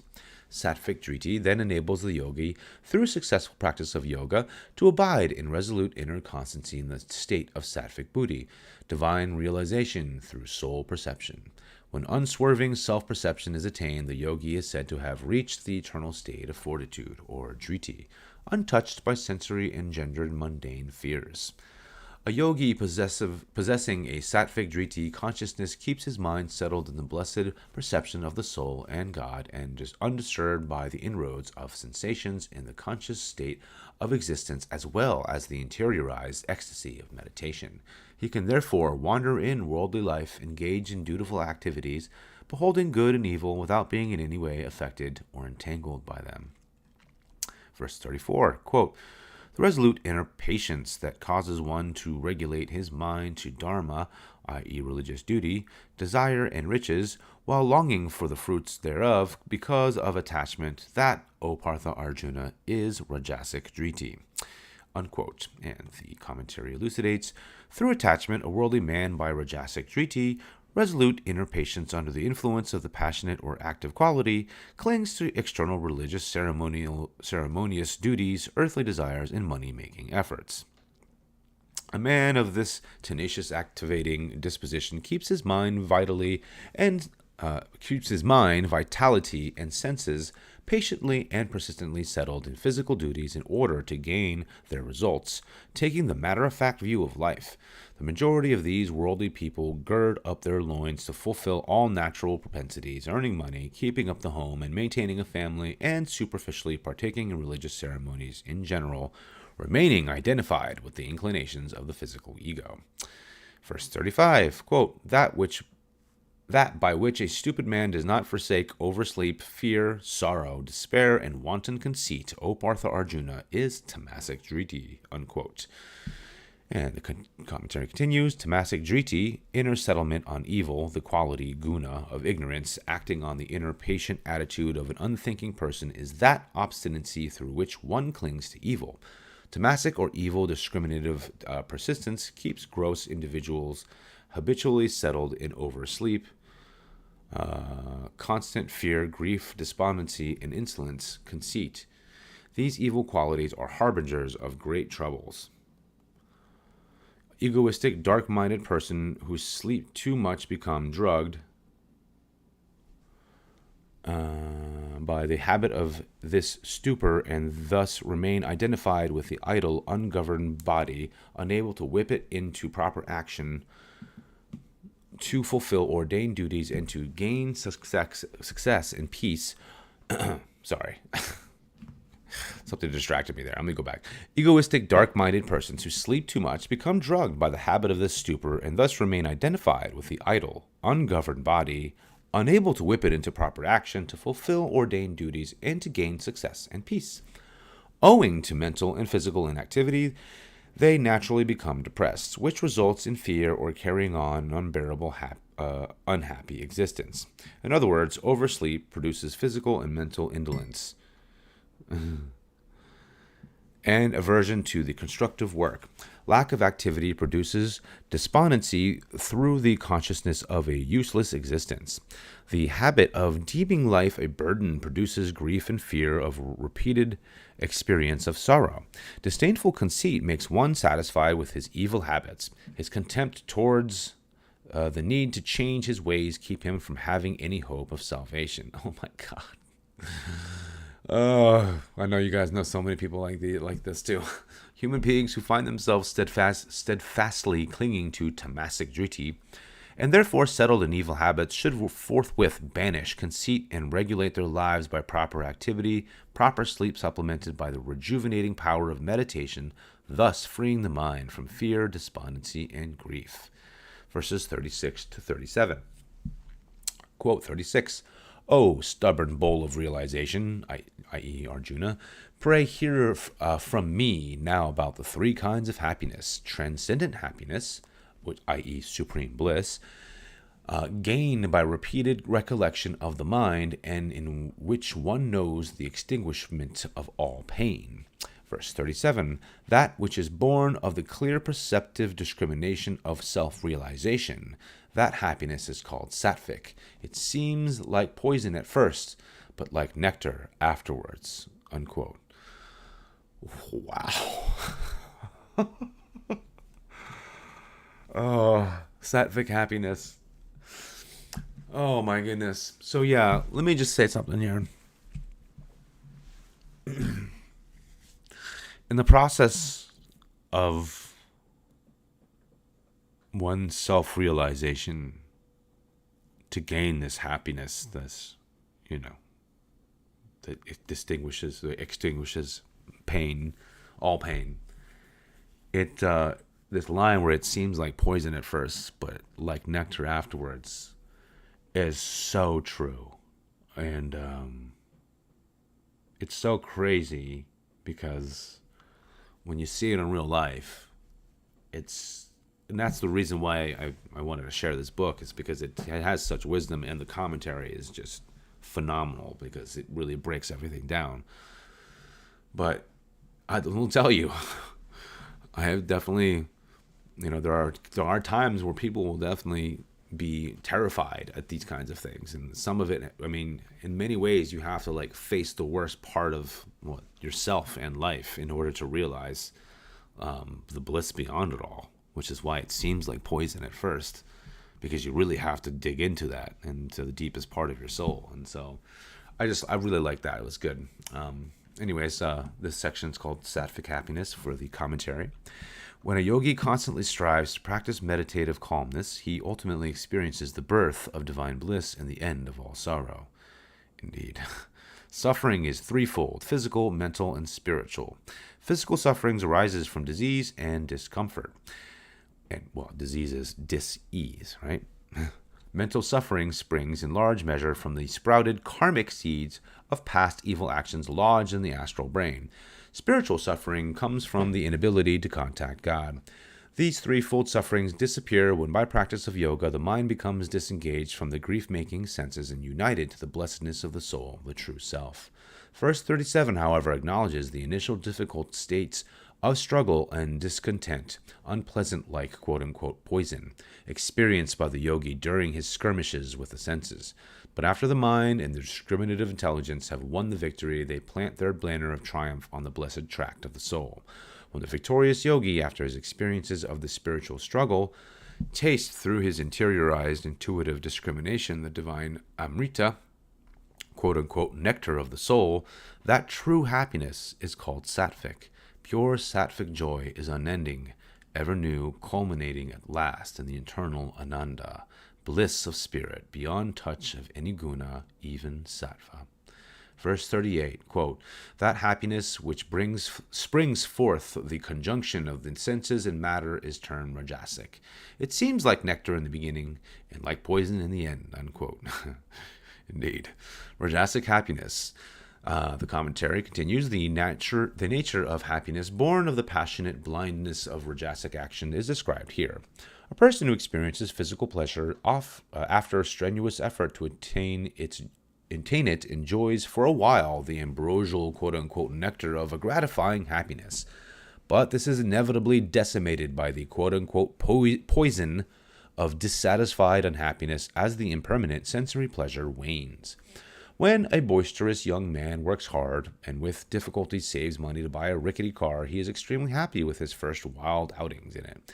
But as soon as he meets with an accident or has to spend a considerable amount just to keep the dilapidated vehicle in working order, he begins to taste the quote-unquote poison of unhappiness. One who gluttonously swallows more food than he can digest finds joy in satisfying his inordinate greed, but the after effects from overeating are discomfort or eventual disease. The sexually overindulgent person yields to temptation until his eyesight, nerves, physical vigor, self-control, inner peace, sense of propriety, and sense of honor are completely shattered. His enthusiasm about sexual pleasure changes into devastating mental depression that may even lead to dementia. The alcoholic or the habitual drug user feels elation at first, but afterwards is plunged into despair when the effects of the liquor or narcotic wear off. The initial state of happiness accompanying sensuality is always followed by unhappiness, owing to the impairment of physical vitality, mental self-control, and spiritual peace. It is the enigma of Maya that the poison of sensual experiences is found to be so pleasant in the beginning. Period. Let me just check this. The footnote in this is, quote, in God's plan and play, i.e. Lila, the sole function of Satan or Maya is to attempt to divert man from spirit to matter, from reality to unreality. And this is in the autobiography of a yogi. And continuing, the initially pleasurable taste of the poisonous honey of evil deludes people and so causes them to indulge in harmful experiences. Even if evil had no charm, nobody would try it. People swallow the bitter pill of evil because it is sugar-coated with immediate pleasure. Amen to that. Worldly people, young and old, are those who overindulge in their senses. Even after discovering the harmful after effects, they are still helplessly driven to such excesses by the compelling influence of bad habits. Recipients of Rajasic happiness find out too late that the undisciplined sensual pleasures turn out to be tormentors, destroying strength, vitality, health, good looks, intelligence, memory, riches, and enthusiasm. Strongly pulled by temptation, worldly Rajasic people pursue their materialistic lives without ever knowing the blessedness of spirit hidden within them, in the true peace and joy found in meditation. But towards the end of life, they often feel utterly deceived by the prevaricating senses. Then they find no happiness in anything. Their minds become empty and dark, stalked by goblins of unhappiness. The precept in this stanza is notably relevant to the disillusioning end many youthful, eager materialists encounter, lured by high hopes of prosperity and physical happiness. They work hard and scheme at the cost of their peace, and health, and try vainly to buy more happiness by acquiring more money. As they pass from youth to old age, they suffer a gradual loss of vigor and enthusiasm, and become prey to disease and the fear of approaching death and the great leveler that turns to naught all earthly gains. Verse 39, quote, that elusive happiness which originates and ends in self-delusion, stemming from oversleep, slothfulness, and miscomprehension, is called Tamasic, unquote. And this is, of course, Tamasic happiness. And the commentary continues, man chooses evil happiness with his intelligence, when his intelligence is diluted by innate bad karma or by bad company and inner response to evil. By indulgence in Tamasic inclinations, his discrimination is eclipsed. Tamasic qualities thus originate in man through this miscomprehension and culminate in disillusionment and despondency. The evil Tamasic propensities are fed by the opiate of unnecessary sleep and by the physical idleness and mental aimlessness. Too much sleep produces bodily sloth and mental helplessness. It paralyzes the physical, vital, and mental faculties of man. The indolent Tamasic person, drugged by oversleep, idleness, and mental aimlessness, and continuous miscomprehension, is lacking in all revivifying inner and outer activity, causing him to approach a state resembling inanimate matter, unfit for human expression. Those who indulge in these soporic or evil Tamasic qualities are like trained animals under intoxication, unable to perform their unexpected activities. The Tamasic individuals, drugging themselves with the lowest grade of happiness, i.e., quote, self-satisfaction with their degraded existence, unquote, find all inherent good qualities being gradually obliterated, giving rise to bestial behavior and, at worst, total inertia. In the course of evolution, the soul sleeps in stones, awakes drowsily in the trees, becomes conscious vitality in animals, and expresses a self-conscious discriminative vitality in man. In the Superman, the soul manifests its true nature of superconsciousness and omnipresence. Conversely, by eclipsing his discrimination through intemperate living in pursuit of evil ways and pleasures, a human being can lower himself to little better than an animal state. By increased idleness and the drugging effect of oversleep, he can reduce himself to resembling a drunken animal. From the effects of still further indulgence in bad habits and the extreme sensory abandon, he can become mentally and even physically inert, like a tree. With only a semblance of intelligent human vitality, should he continue to nurture that torpid state, as when under the influence of narcotics or alcohol, he would become as worthless as a mass of ossified flesh, or a stone lacking in all signs of intelligence. The fate of such descended beings was described in chapters 11, 19 through 20. Okay, it's been an hour and a half. Not too bad. This next larger subsection is titled Discerning One's Divinely Ordained Duty in Life. Verse 40. Beings and ordinary men. Okay, there you go. Got a little dropout. Thus, the superior astral beings and ordinary men are equally subject to the triple influence of the good, activating, and evil qualities. Even though both man and deity have the power of free choice and are therefore responsible for their actions, they cannot escape the influence of the pervasive threefold qualities and endemic in cosmic nature. The Holy Ghost or vibratory manifestation of God, however, being made in the image of God, man and deity can exercise their God-given free choice and refuse to succumb to the degrading Tamasic quality. By pursuing proper Rajasic activity and divine Satvic activity, they may transcend all three qualities and re-enter the kingdom of God. It is the hobby of God to outwit his self-created Maya opponents in the cosmic game of creation, and thus to return souls to his kingdom after they have passed the test of conquering evil temptations by recognizing the true charm of goodness. God is indeed responsible for creating the objects of temptation and the sensory instruments of enjoyment, thereby subjecting man to delusion's enticement. But man is responsible if he does not use his divinely given discriminative free choice to distinguish between sorrow-fraught evil and liberating producing virtue. Verse 14, quote, O scorcher of foes, Arjuna, the duties of Brahmins, of Kshatriyas, of Vaishyas, and also of Sudras are allocated according to the gunas, springing from their own nature, unquote. And the commentary continues, in the Divine Gita dialogue, symbolic of the inner realization received by the devotee in communion with God, the Lord now reiterates to Arjuna through his intuitional perception that the true meaning of the four natural castes or classifications of mankind and duties inherent in them described in the following verses, 42 to 44, are based not on one's birth, but one's individual qualities.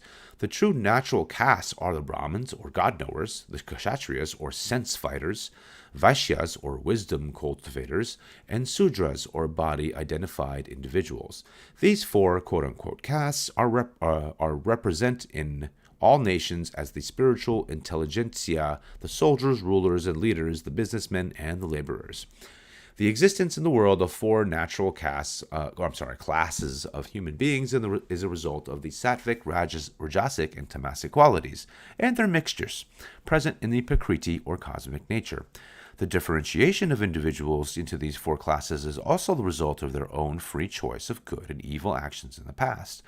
Svabhava, quote, one's own nature, unquote, as used in this stanza, signifies the nature of God when manifesting as Prakriti with her cosmic delusion of three qualities, as well as the nature of man, which results from the influence of these qualities and from his own past or good-evil actions. Even though man's nature is ordained by Prakriti and his own past karma, still it is only an acquired second nature, born of the use of his free choice. And this subsection is titled By Self-Development or By Wrong Living, Man Can Raise or Lower His quote-unquote caste. Continuing, though buried beneath this acquired second nature, man's real soul nature, which is a true image of God, remains eternally in his possession. If this were not so, if man did not possess an unchanging spirit endowed with free will, the four classes of individuals could not change their natures. The body-identified person could not become, through spiritual development, a God-knowing Brahman, and a Brahman could not degrade himself by sense-tempted actions into a body-bound Sudra. According to the manner in which man exercises his free choice, he can be bound temporarily in the limitations of any of these four castes. But by meditation, unceasing desire to regain his lost paradise and divine grace, he can be liberated. As these four classes of beings, either by self-development or by wrong living, can raise or lower their status, there can be no permanent classification of any individual. Thus, a body-bound Sudra laborer, by education and deep efforts in meditation and yoga culture, can become a sower of wisdom, or Vaishia, developing his mental capacity for carrying on a business. By further self-control and fighting the bodily propensities and guiding his actions with discriminative judgment, he can become a Kashatria, a military officer or ruler or leader, if he so aspires, and by ecstasy with God, that former Sudra becomes a God-knowing Brahman. The pernicious caste system of the East sprang from the error of establishing caste according to the heredity rather than quality. Similarly, the evils of the class system in the West sprang from the false, quote, pride of family, unquote, consciousness. Without his money, many a millionaire would be unable to brag about his high pedigree. Likewise, a man born in a God-knowing Brahmin family cannot be a true Brahmin unless by self-effort he communes with God, any more than a doctor's son could be a doctor without acquiring the necessary qualifications. It is as ridiculous for a Brahmin's wicked son to pose as a Brahmin as it is for a poverty-stricken man, disinherited because of his wanton ways, to claim he is rich because his father is wealthy. When a person manifests predominantly the good, the subsections titled Man's response to the triple qualities, gunas of natural man's response to the triple qualities of nature determines his caste. When a person manifests predominantly the good sattva quality, keeping the activating and evil qualities and his past bad karma under his control, he is spoken of as a Brahmin. When one keeps predominant in himself the activating rajas quality mixed with some liberating goodness, with the evil quality and the bad karma of the past eclipsed, he is said to be a Kashatria, or sense fighter. When one manifests predominantly the activating rajas quality, slightly mixed with the evil or obstructing quality and the effects of past bad karma, and with the elevating good quality mostly hidden, he is called a Vaishya, or wisdom cultivator, one who is making intellectual efforts to better himself. When one manifests predominantly the obstructing evil tamas quality, slightly mixed with the activating quality, and is strongly influenced by his own bad karma, the liberating good quality being wholly suppressed, he is said to be a Sudra, a body-identified individual, a kayastha, belonging to the lowest class. The Brahmin usually follows a spiritual profession. The Kshatriya may be a leader in any vocation. The Vaishya may follow any vocation associated with being an organizer or provider, such as that of a farmer, merchant, or businessman. The Sudra is particularly adapted to manual labor. Metaphysically, a Sudra mentality signifies one who doubts everything except material existence. Such a body-identified person may be born in any of the three higher castes or be following any higher vocation, but he does not manifest the natural quality of that caste or the natural qualification of that work. Similarly, a God-knowing Brahmin may be a laborer or a farmer or a businessman or a soldier. He may perform material duties according to his choice without being internally affected by them, remaining as a God-knower or true Brahmin. In summation, man and cosmic nature cannot manifest their activities without the mixture of the three gunas. It is by differentiation of the triune qualities that cosmic nature comes into being, and it is by man's response to these qualities that the aforesaid four types of individuals are born. But during the period of when God withdraws his physical nature, the cosmic prakriti within himself, by equilibrating the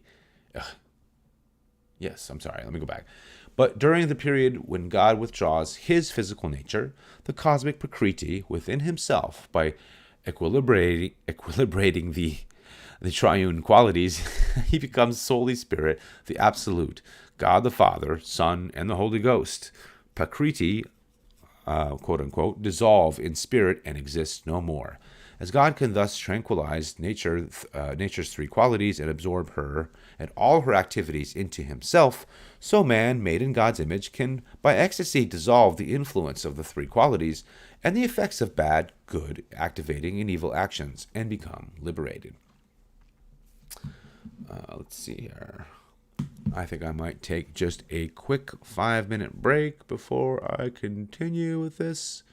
I will be back in no time.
Sorry for the delay. And I think we are back. All right.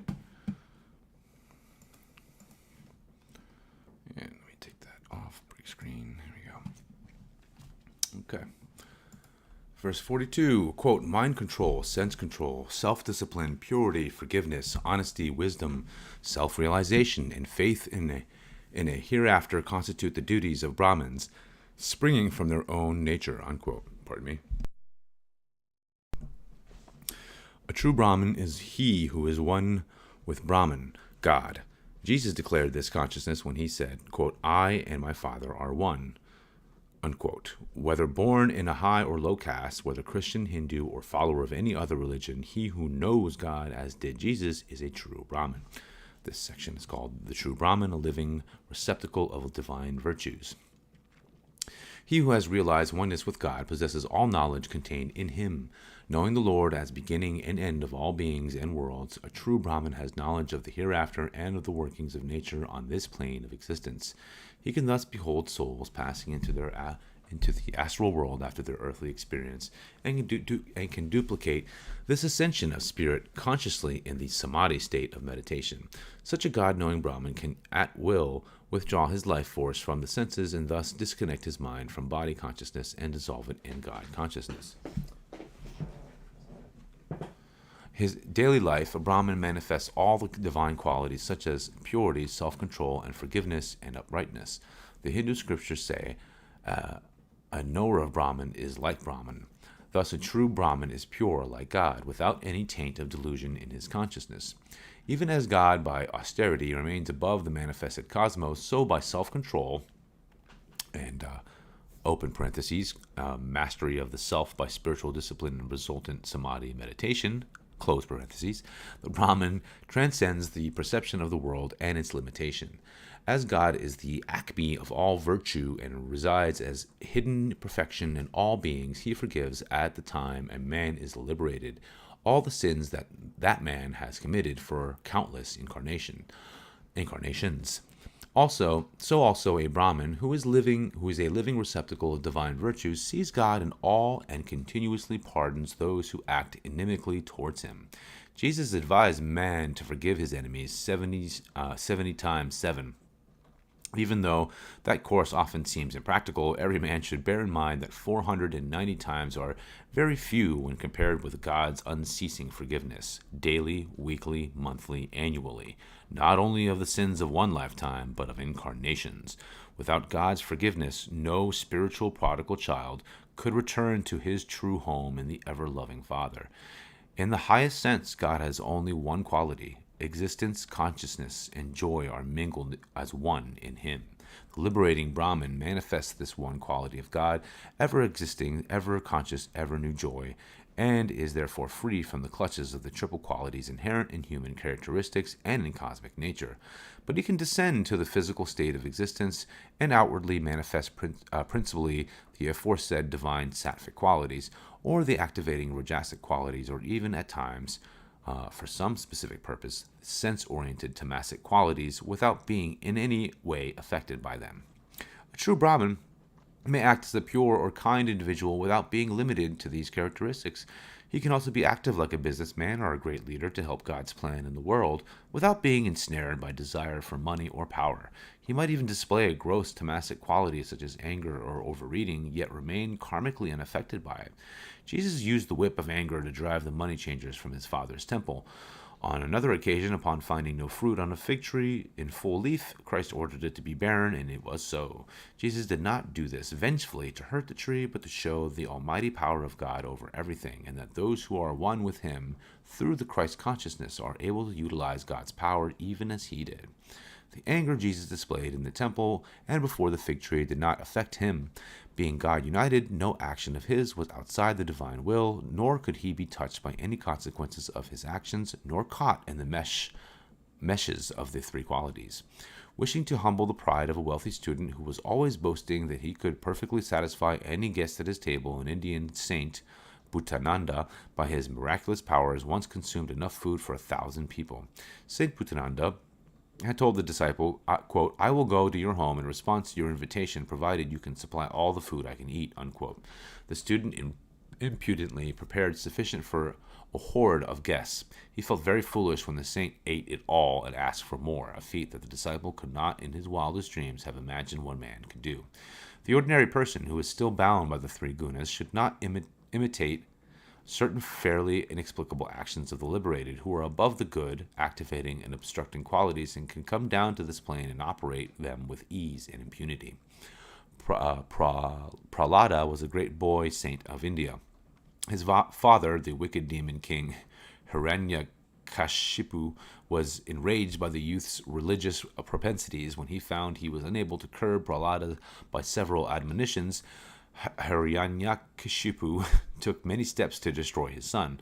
On one such occasion, the father ordered Prahlada to be killed by celestial elephants. Though he was thrown down and attacked fiercely, the huge animals were unable to render him any harm. This subsection is titled Difference Between Belief and Realization. By way of illustrating the difference between being convinced of a truth and realizing a truth, consider the following postulatory sequel to the tale of Prahlada. After reading the story, two young Orthodox Indian boys retired deep into the forest to fast and meditate with the intention of attaining similar spiritual powers. After several days of sincere effort, they became convinced in their minds that their spirituality is now proof against all harm. Soon they have a chance to test it.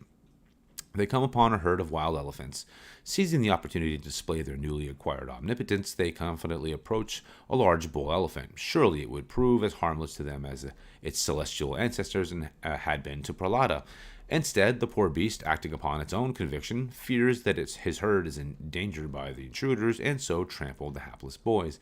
Many a true tale, similar in principle, could be told of well-meaning persons who failed, often disastrously, to manifest quote-unquote beliefs that were still in the fanciful stage of their imaginings. God will not respond to mere beliefs of fanatical people, but only to the divinely empowered demands of liberated devotees who consciously realize their oneness with Him and can thus presume upon His omnipotence as being at their command. Individuals, yet bound by the three qualities of cosmic nature, should not attempt to perform potentially dangerous miracles such as are sometimes displayed by saints who can freely wield the constraining laws of the Satvic, Rajasic, and Tamasic creative qualities. Verse 43, quote, "Valor, radiance, resolute endurance, skillfulness, not fleeing from battle, munificence, and leadership are the natural duties of the Kshatriyas," unquote. And this subsection is called Kashatria: valor, boldness in attacking enemies, resolute patience, and sovereign leadership in pursuing victory. And the commentary continues, "The true Kshatriya is influenced by his past Rajasic karma and the inherent activating quality of his nature in this life. Spiritually, he is a fighter of the senses, manifesting the characteristics of a noble soldier. A soldier worthy of the name, as the qualities of valor, boldness in attacking enemies, resolute patience, unflagging courage in fighting, skill in the arts of warfare, and sovereign leadership in pursuing victory. He does not flee danger in battle because of fear, nor refuse to marshal his forces to fight again after one of many defeats. Similarly, a worthy sense fighter battles invading sensations and restless thoughts with unflinching valor and resolution, even after repeated failures, exercising continued patience in fighting their renewed attacks. Having sovereign control over his mental forces of discrimination, calmness, self-control, concentration, power of mental interiorization, he keeps them continuously fighting restlessness and its psychological hordes. However, whoever can thus skillfully lead his concentration away victorious from the battlefield of the senses and back to the kingdom of peace is indeed a true sense fighter." Alexander the Great, after conquering King Porus of India, asked, quote, "How would you like to be treated?" unquote. When Porus replied, quote, "Like a king," unquote, Alexander released him. As a real soldier is charitable toward defeated enemies, so a psychological fighter of the senses does not torment his opponents after attaining victory over them. When a yogi, by rigid discipline and vigilance completely masters his senses, he relaxes. He does not mistreat them out of fear of being tempted, nor does he render useless his powers of sight, hearing, smell, taste, and touch by holding the body in a state of suspended animation. Once he has subjugated his senses, he acts towards them in a friendly and normal manner. He knows in his heart they are no longer his enemies, encouraging him to identify himself with the gross physical body and the material world. His conquered senses become his friends, willingly serving him, not he them. Here on earth and ready to go with him to the astral world of light and energy to experience finer visions, finer music, finer fragrances, finer tastes, and finer tactual sensations. A soldier who must necessarily inflict suffering on his enemies in battle should be charitable toward them after he has attained victory, treating their wounds and looking after their other needs. This generosity of heart is what is meant by, quote, munificence, unquote, in this stanza. A spiritual sense fighter feels the sovereign power of God within him and is ever ready to give up his material desires in pursuit of him. Once he determines to withdraw his mind from the world, sensations, and thoughts, and concentrates it in his spiritual eye at the point between the eyebrows, he is resolute in battling the restless thoughts that repeatedly return to try to distract him from his calm perception of peace. Such a true sense fighter is never despondent while fighting his restlessness. He uses his concentration to disconnect the life force from the sensory invaders, rendering the ineffectual their weapons of visual, auditory, olfactory, gustatory, and tactual sensations. Verse 44, quote, tilling the soil, cattle breeding, and business are the natural duties of the Vaishyas. Actions that are of service to others actions that are of service to others are the natural duties of the Sudras, unquote. And subsections titled Vaishyas, the wisdom cultivators, and the Sudras, the serviceable laborers. And the commentary continues, as ordinary businessmen may be engaged in commerce, agriculture, or cattle breeding, so the business of an esoteric Vaishya, quote, a working man, one who is settled in the soil, unquote, is the cultivation of wisdom in the field of the body, which is his dwelling place. Quote, this body is called a Kashatria, the field where good and evil karma actions are sown and reaped, unquote. The natural Vaishya is in the stage of spiritually tilling the soil of his life, Krishi, discriminatively tending his sense organs and selectively propagating their offspring, and engaging in the commerce of properly dispensing the worthy virtues of quote-unquote commodities brought forth by his efforts. The Vaishya garners wisdom through devotion to sages, and by his exemplary and serviceful life and words, he offers that knowledge to other seeking souls, whose love and appreciation is his remuneration. True Vaishyas are happy to learn how to cultivate the seeds of self-discipline after plowing the field of their consciousness with concentration, knowing they will then reap a harvest of divine perceptions. Spiritual Vaishyas like to train up to the brutish senses of the body under the supervision of the cowherd of mental self-control. When the animalistic sense cows are properly reared, they are in time produce the milk of peace rather than of restlessness. And lastly, there are the duties of the natural Sudra. Common laborers busy themselves with working under the subjection of others, and while eating and sleeping in snatches of sense pleasures, so the materialistic, body-bound Sudra type is busy solely with earning money to support the body and cater to its needs and appetites, and all too often keeping it locked in sleep or drugged stupor like inert matter. Such a materialistic person who never prepares his body temple to be used to reflect wisdom and divine bliss manifests predominantly the Tamasic evil qualities mixed with a little bit of Rajasic activity, the good or Satvic quality being entirely suppressed.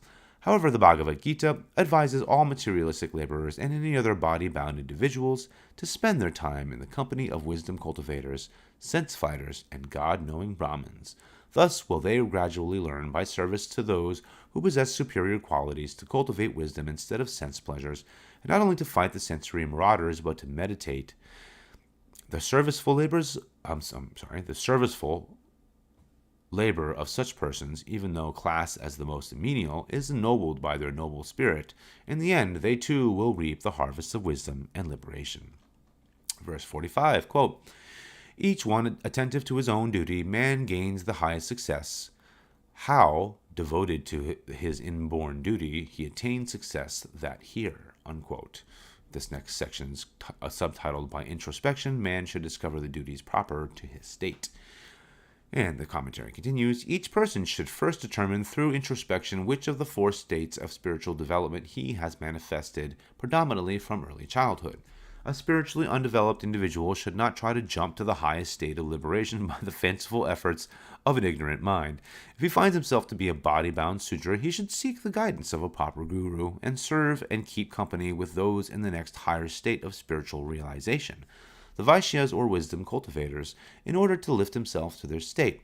After the Sudra attains the cultivator of wisdom state, he should mix with the Kshatriyas or sense fighters, and by deep meditation withdraw his mind from the senses. When he is able to do that, he should associate with the liberated guru and learn to commune with Brahman in the company of other liberated souls. If a devotee, after self-analysis, finds he is by nature a Vaishya or wisdom cultivator, he should try to mix with the sense fighters in the next higher state, particularly those who have attained victory over their senses. After he has become a successful sense fighter, he should strive to commune with Brahma and attain the highest goal of life. If by introspection one finds himself to be a natural Kshatriya, a master of his senses, he should follow the examples of Brahmins and try to unite senses, life, and mind with his soul, and then merge soul with spirit. A man who finds he was born with a capacity for God communion should seek a God-knowing guru and learn from him how to feel God in ecstasy, in meditation, and also in activity. When such a Brahmin, who can never again fall prey to the lures of the senses, has burnt the seeds of his past evil actions in the fire of wisdom, he should devote himself to liberating others by his example and precepts. Thus, every individual, while performing excellently the highest type of duties natural to his present state, should try to reach the next higher state until he realizes final liberation. Verse 46. Pardon me while I take a quick drink.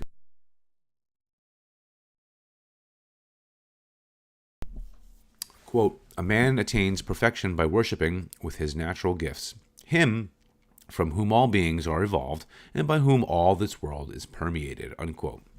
And the commentary continues, the one omniscient, omnipresent, absolute, the primal cause of the cosmos and its beings, has ordained the law of action, that every person is endowed with good, bad, and activating vibrations that produce their fitting results.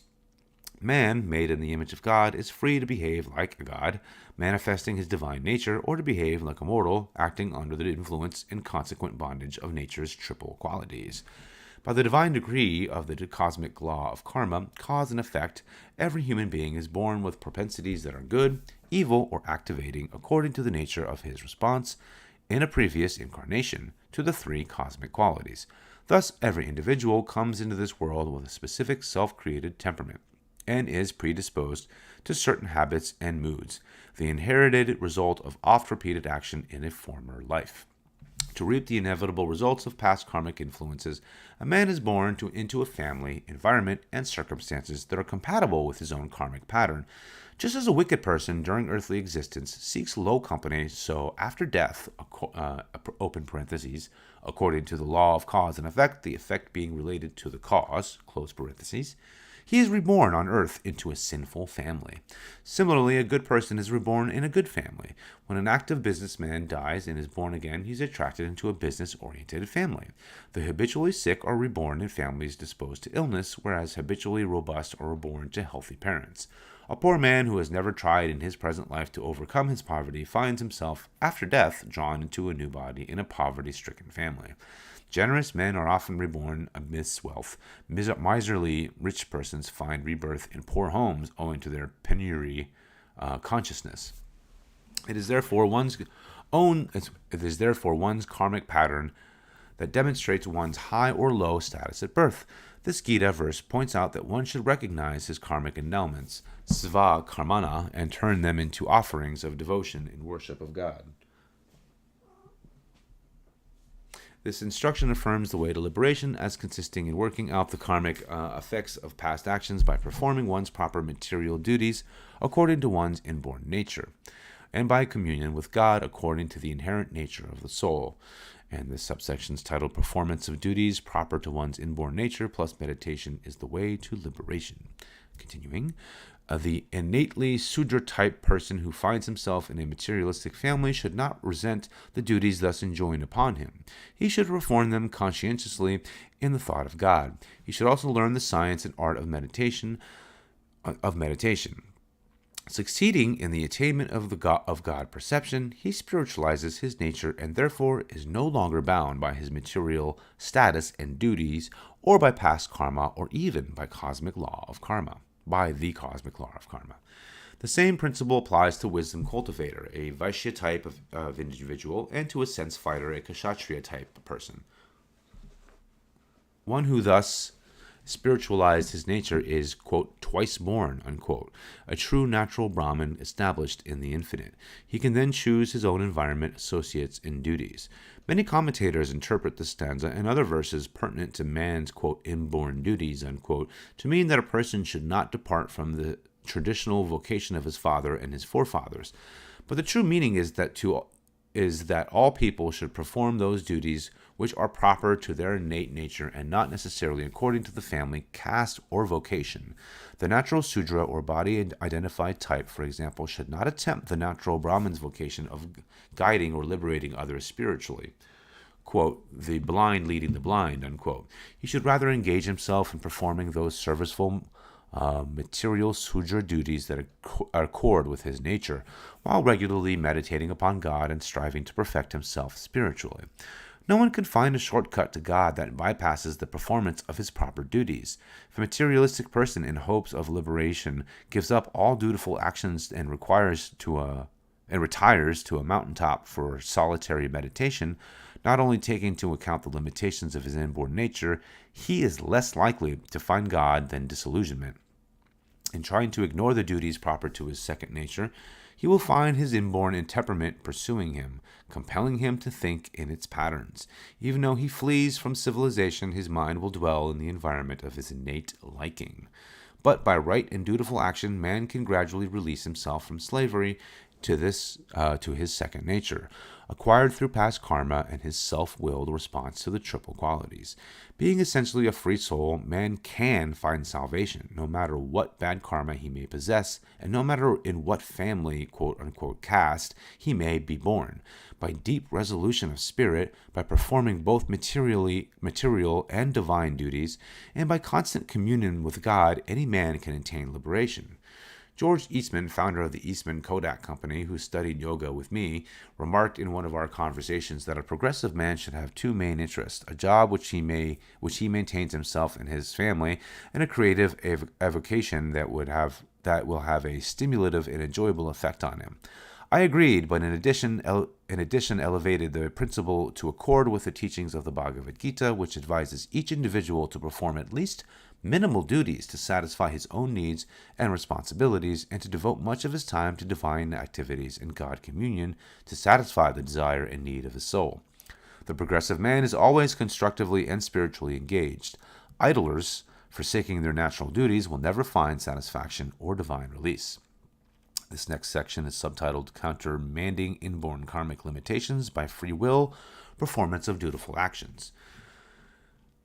In the struggle for existence in this misery-ravaged world, man sometimes has to compromise according to the immediate necessity, but if possible, he should follow a vocation that accords with his inner ability, and at the same time, he should earnestly seek God. He should realize that his present incarnation and situation are a result of past karma, prarabdha, the effects of past actions performed in response to the triple qualities of cosmic delusion. And further, he should consider that his actions in this life are influenced by cosmic nature, by his own past karma, and by his innate power to act freely. The power to act according to one's own free choice is called Purushakara.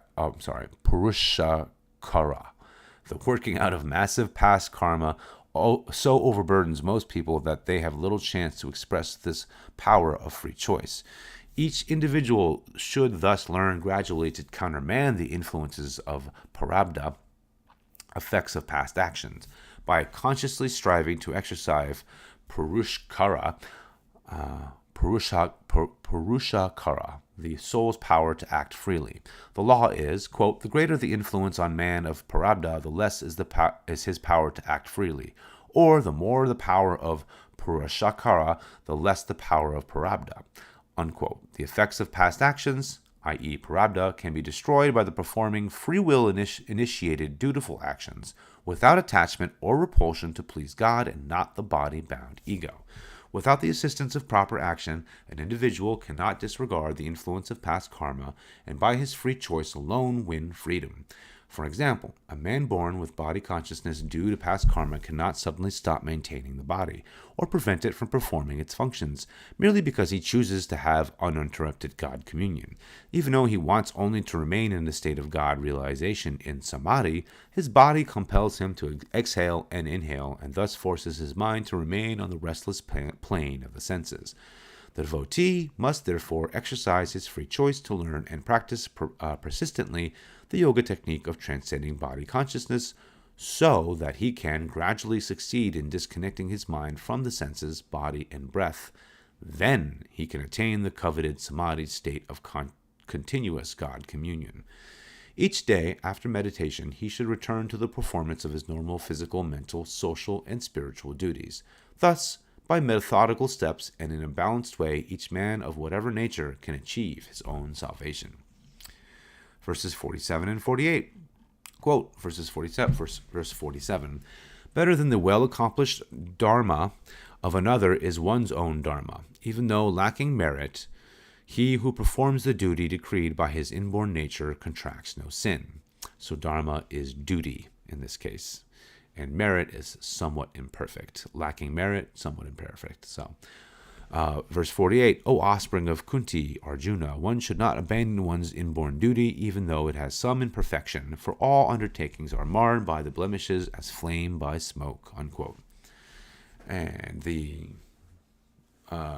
commentary continues, and the subsection of this is called, Man works against his own highest interest when he avoids his natural duties. And continuing, Arjuna was both by birth and by capacity a soldier. On the field of battle he became despondent and believed he should not fight. But Lord Krishna pointed out to him that it was his duty to save his noble kinsman from the invading enemy. Quote, O Arjuna, Krishna said, even though your duty to fight is tainted by acts of killing, still it is better to perform that duty than to assume the role of a non-violent saint, thereby let your good kinsman be destroyed by evil, unquote. God's law of karma, operating through cosmic nature, demands its just recompense. Whosoever imagines he can escape the results of his own actions, of which his present nature and circumstances are in large measure constituted, by trying to avoid his obvious duties, is behaving ignorantly, that is, sinfully. He thereby exercises, in fact, increases whatever wrong tendencies he possesses. The cosmic law sees to it that those duties which come to man in the natural course of his life are those he is meant to perform for his own welfare. Therefore, he should not succumb to the egoistic preference for something else, however expertly he thinks he may be able to do it, nor abandon his responsibilities because of some unpleasantness connected with them, but rather carry out his natural duties cheerfully and willingly to the best of his ability. Man ignorantly works against his own highest interests when he avoids the natural duties that the cosmic law requires him to perform for his ultimate salvation. By the execution of rightful duties given to him by divine law for his own improvement and development, and by dedicating those actions as offerings of devotion to God, he not only ameliorates his karmic debt, but ultimately cancels it. It must be reckoned with, however, that even if one tries to perform carefully and willingly the duties natural to one's type, whether Sudra, Vaishia, Kashatria, or Brahman, the influence of the three qualities on his present thoughts and actions will affect or quote-unquote blemish his efforts. Perfection is not of this world. Just as smoke goes with the flame, so imperfections accompany man's actions so long as he remains subject to the threefold qualities of cosmic nature, whose laws rule creation. But by performing his duties as assiduously as possible, dedicating his work to God, and meditating deeply to feel God's guiding presence, man finally realizes the innate perfection of his soul and its oneness with the taintless spirit.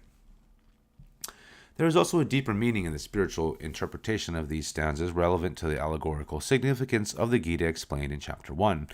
Riding the chariot of meditation, guided by the charioteer of cosmic consciousness, i.e. Krishna, the devotee Arjuna suddenly becomes despondent. He asks the God perception within him if it were not better for him to refrain from slaying by the arrows of self-control his inimical psychological kinsmen, the natural physical and mental instincts and desire for sense pleasures, in order to save also his righteous closer kinsmen, i.e. discrimination, calmness, divine vitality, restraint, adherence to virtue, and others. Arjuna reasoned that it is quote-unquote unnatural to kill the normal instincts of the physical bodies and supplant them by the supernormal instincts of the soul. But the Lord reveals through Arjuna's intuition that one's true duty is to remain in the blessed nature of the soul, which is beyond the inevitable karmic effects engendered by the triple qualities, rather than to be absorbed in painstakingly performing the intricate duties enjoined by the senses and the physical ego. This next subsection is titled Each Man's Highest Duty, to express soul qualities. Continuing, no matter how difficult it is for man to do his highest inborn duty, which is to express divine soul qualities, he should not give in and abandon himself to egoistical bad habits and sense temptations, nor should he relinquish his struggles in meditation, albeit seemingly fruitless. Even if his efforts bring only imperfect results in the beginning, he should not be discouraged. The influence of delusion and the triple qualities is extremely powerful, tainting even the most valiant efforts of the aspiring devotee until victorious at last. He is irrevocably established in his pure soul nature. Krishna thus counsels, quote, O Arjuna, by following the yogic actions of meditation and of continuously remaining in the perception of your own joyous self while performing actions for God alone, you will get away forever from the sorrows and sins that are inseparable from ego consciousness. All right, this next large section is titled Summary of the Gita's Message, How God Realization is Attained, verse 49. And taking a quick drink.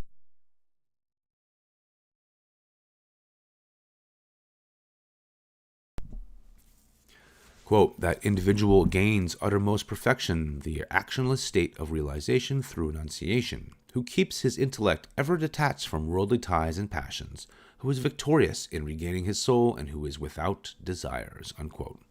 And the commentary continues, that devotee that attains the, quote, uttermost perfection, unquote, of his individualized incarnate status when he realizes his true self, the soul, as being of the essence of God's transcendent consciousness, untouched by bodily experiences, even as the Lord is immutable beyond the activities he sends forth through cosmic nature.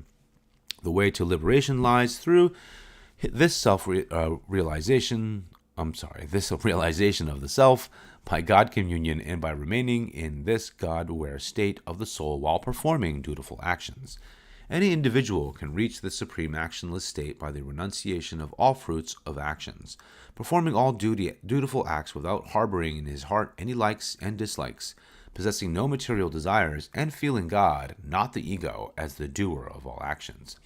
That yogi who is not attached to his own body or his family or the world, even though he joyously works for them with the sole desire for pleasing God, who is in full control of his mind, i.e. manas, intelligence, buddhi, and ego, ahamkara, and heart, chitta, who is free from all desires for sense pleasures, and who works yet renounces the fruit of actions, becomes free from the reincarnation causing triple qualities of mortal and natural actions.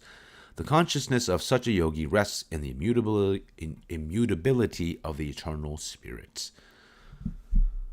Excuse me. Verse 50, quote, O son of Kunti, Arjuna, hear from me in brief how he who gains such perfections finds Brahman, the supreme culmination of wisdom, unquote. And the commentary continues, a yogi having reached the actionless state of transcendental soul realization thereby frees himself from the effects of the three qualities of nature and of his own individual karma. He thence attains oneness with Brahman, which is the consummation of all knowledge, the full flowering of his realization of truth into oneness with truth, the omniscient spirit. In this state, he fully realizes his identity with the Supreme Lord, he who remains above all vibratory activities, even though he manifests out of himself all cosmic activities of creation. At one with God, the yogi learns to act in the world without attachment, even as does God. Stanzas 51, 52, and 53 following specify in brief the yoga practices necessary to reach the supreme state of oneness with spirit. And going on to 51 to 53, verse 51, absorbed in a completely purified intellect, subjugating the body and the senses by resolute patience, forsaking, as much as possible, sound and all other sense entanglements, relinquishing attachment and repulsion. 52, remaining in a sequestered place, eating lightly, controlling body, speech, and mind, ever absorbed in divine meditation and in soul-uniting yoga, possessing dispassion, verse 53, peaceful, renouncing egotism, power, vanity, lust, anger, possession, and the, quote, me and mine, unquote, consciousness, he is qualified to become one with Brahman, unquote. And the commentary elucidates, that devotee is qualified to attain Brahman, spirit whose discriminative intelligence, i.e. buddhi, is wholly free from the adulteration of sense entanglements, cognizant only of the purity of the soul bliss, who, with resolute patience, driti, keeps his perception centered on the self, remaining established in soul consciousness without ever being identified with the physical ego and its bodily instrumentalities, who abandons all luxuries of the five senses, open parentheses, beginning with enticing conversations with others, the desire to hear and be heard, close parentheses, and who, free of likes and dislike, is satisfied by only the bare necessities for sustaining life. Such a yogi, possessing the divine dispassion of detachment from worldly objects and desires, observes the Satvic discipline of austerity of body, speech, and mind. In the conduct of his holy life, he only remains in an outwardly quiet place, conducive to meditation and spiritual calm, but also perceiving in yoga meditation the soul, mind, and life force in their innermost subtle spinal tunnel of escape from the body, the Brahmanadi. Remains there, experiencing the real sense tumult-free seclusion leading into the omnipresent spirit. The soul, mind, and life force of the yogi in samadhi meditation have had to pass first through three other tunnels, the Sushumna, Vajra, and the Chitra, to reach the innermost channel of the Brahmanadi, the final exit out of the bodily prison into the freedom of Brahman. That yogi not only eats lightly of material food, lest bodily distresses from overeating or wrong eating distract his meditative mind, but he can also maintain himself entirely on the ethereal food of cosmic energy. The life-sustaining light of God, sustenance by that light renders unnecessary dependence on sunshine, oxygen, and liquid and solid foods believed to be conditional to physical existence. Thus, in this stanza, quote, light eating, unquote, has a dual meaning, a cryptic play on words, typical in the Hindu Shastras, referring to the sustenance not merely by simply ordinary food, but by cosmic energy, the light or ethereal, quote, food, unquote, of life. Jesus Christ, a paradigm of yoga or God union, also cited the same principle of light eating when he said, quote, man shall not live by bread alone, but by every word that proceedeth out of the mouth of God, unquote. And that, of course, comes from Matthew 4:4. That is, man's trillions of cellular batteries in the body do not live solely by the external sources of quote-unquote bread, solids, liquids, gases, sunshine, but by the inner source of cosmic life current flowing into the body through the medulla, the quote mouth of God, unquote, and thence, quote, out of the mouth of God, unquote, into all parts and activities of the body. Such a yogi, living on the ethereal cosmic life force, having attained mastery over this life-sustaining energy, knows how in meditation to withdraw his life force from the speech center and from the other astral spinal centers governing all the bodily senses, and to resolve that freed life force into mind and heart and then merge them with the blissful soul. A yogi who can thus disconnect his mind at will from the attractions of both materially and subtle sense objects remains no longer identified with the physical ego and its attachments to either physical or miraculous powers, or the, quote, superiority complex, unquote, of pride, or to latent sense desires, or to possessions. He is free from anger springing from thwarted longings and inclination, free from desire for luxuries, what I often call the, quote, unnecessary necessities, unquote, of life, and free from the consciousness of, quote, me and mine, unquote. Such a yogi is ready to merge in Brahman. Verse 54, quote, by becoming engrossed in Brahman, calm-souled, neither lamenting nor craving, beholding equality in all beings, he gains supreme devotion towards me, unquote.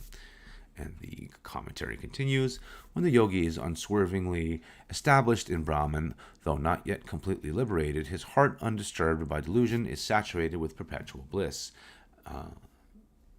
At one with the immanent transcendent spirit, he realizes all things are as his own self, yet like the immutable Lord, he is untouched by them. Since his consciousness is above all destructive and constructive transformations in nature, he neither grieves at unpleasant changes nor longs for pleasant ones, and beholds God equally present in all beings. Such an accomplished yogi is not only one with the Absolute, merging his identity in God, he can also separate himself, recapturing his individuality with no loss of God perception, and in this state, with his heart full of supreme devotion, enjoys the bliss of Brahman. To paraphrase a well-known allegory, he is then comparable to an idol made of sugar that sought to measure the depth of the ocean of divine nectar. On entering the sea, it found itself melting.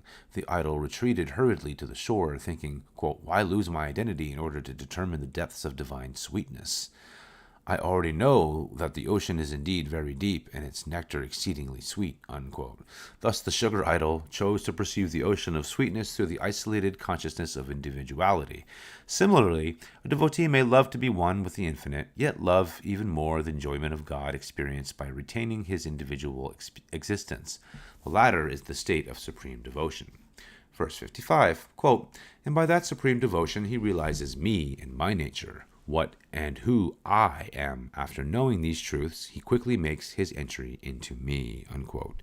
The commentary continues, at first the yogi, as a separate being by supreme devotion, perceives God and realizes his true, ever-existing, ever-conscious, ever-new spirit nature.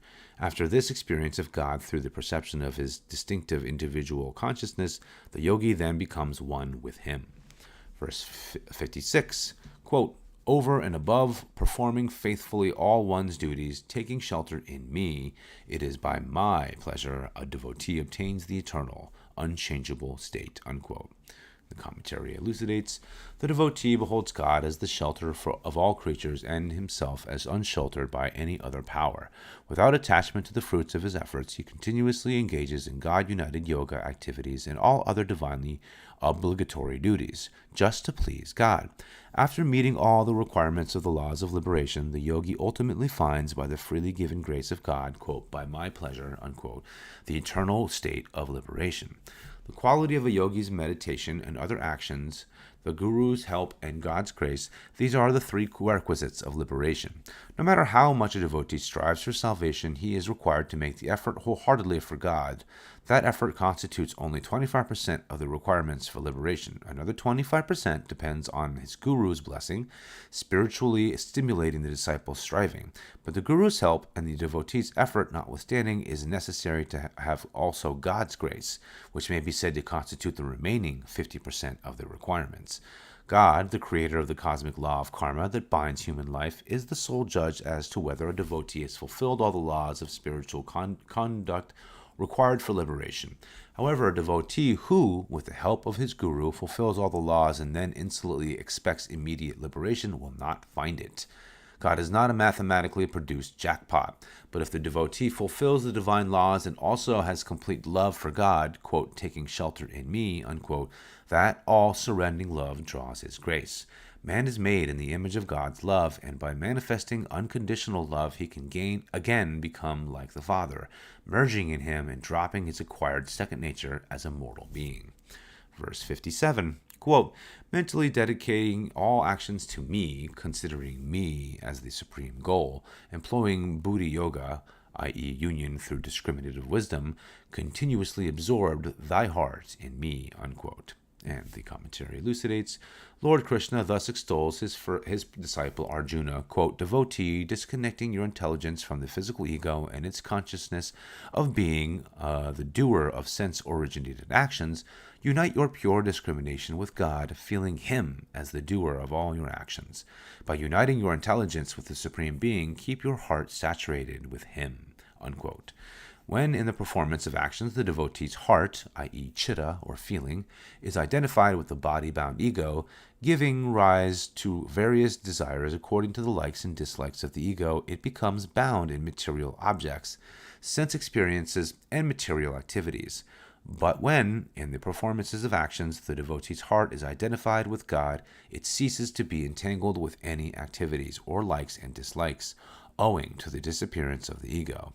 Every devotee should perform dutiful and meditative actions, thinking of God, and, by discrimination, should remove all sovereignty of the ego, the pretender of rulership, the pretender to rulership of the bodily throne. Such a yogi, his discrimination absorbed in God, all actions performed only for him, finds his heart filled with the bliss of spirit. There is no room for the lesser pleasures of the senses.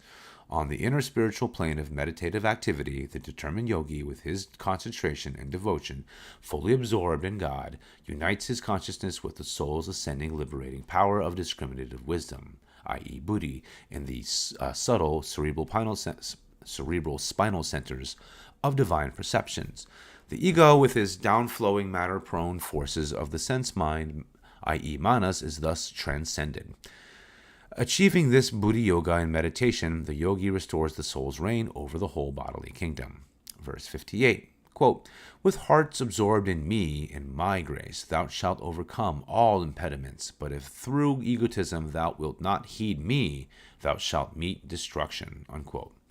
And the commentary continues, the yogi who has his heart fixed on God finds that through his grace, all previous material taints of his heart, the sense-bent likes and dislikes, have been eliminated. After explaining this, the Lord cautions his devotee about the treacherous ego, quote, O Arjuna, if instead of listening to my advice about liberation, you continue to exalt the physical ego, which considers itself as the doer of all human deeds, you will be entangled in rebirth-making actions and destroy your chances of salvation, unquote. Lord Krishna did not mean that by a single error made under the influence of the ego, Arjuna would ruin forever his chances of liberation. Rather, that because of getting mixed up with the misery-making ego, he would temporarily lose the opportunity for salvation. No matter how deep a long-continued a sin may be, it cannot forever obliterate the soul's consciousness of its divine heritage. The meaning here is that when the ego consciousness even temporarily substitutes itself for God consciousness, whether in dutiful or meditative actions, the desire for salvation is lost, and along with it, the requisite effort, whether for a short or long time, owing to the complications created by delusive egotistical desires. Verse 59, quote, if clinging to the ego, thou sayest, quote, I will not battle, unquote, fruitless is thy resolution. Prakriti, thine inborn nature, will force thee to fight, unquote. Okay, guys, I have to go and feed my cat. I'll be right back.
Wrong button.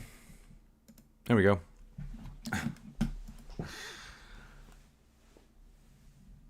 Okay, I'll read that again. Verse 59, quote, if clinging to the ego thou sayest, quote, I will not battle, unquote, fruitless is thy resolution. Prakriti, thine inborn nature, will force thee to fight, unquote. Whoa. That's a pretty powerful verse. The commentary continues, the Lord tells his devotee, quote, if you identify yourself with the ego, O Arjuna, you will imbibe its temporary, unreasonable dislike for righteous war, and thus decide not to go to battle. But such an ill-considered resolution would not last long. Compelled by your inner instinct as a soldier, you would have to fight, unquote.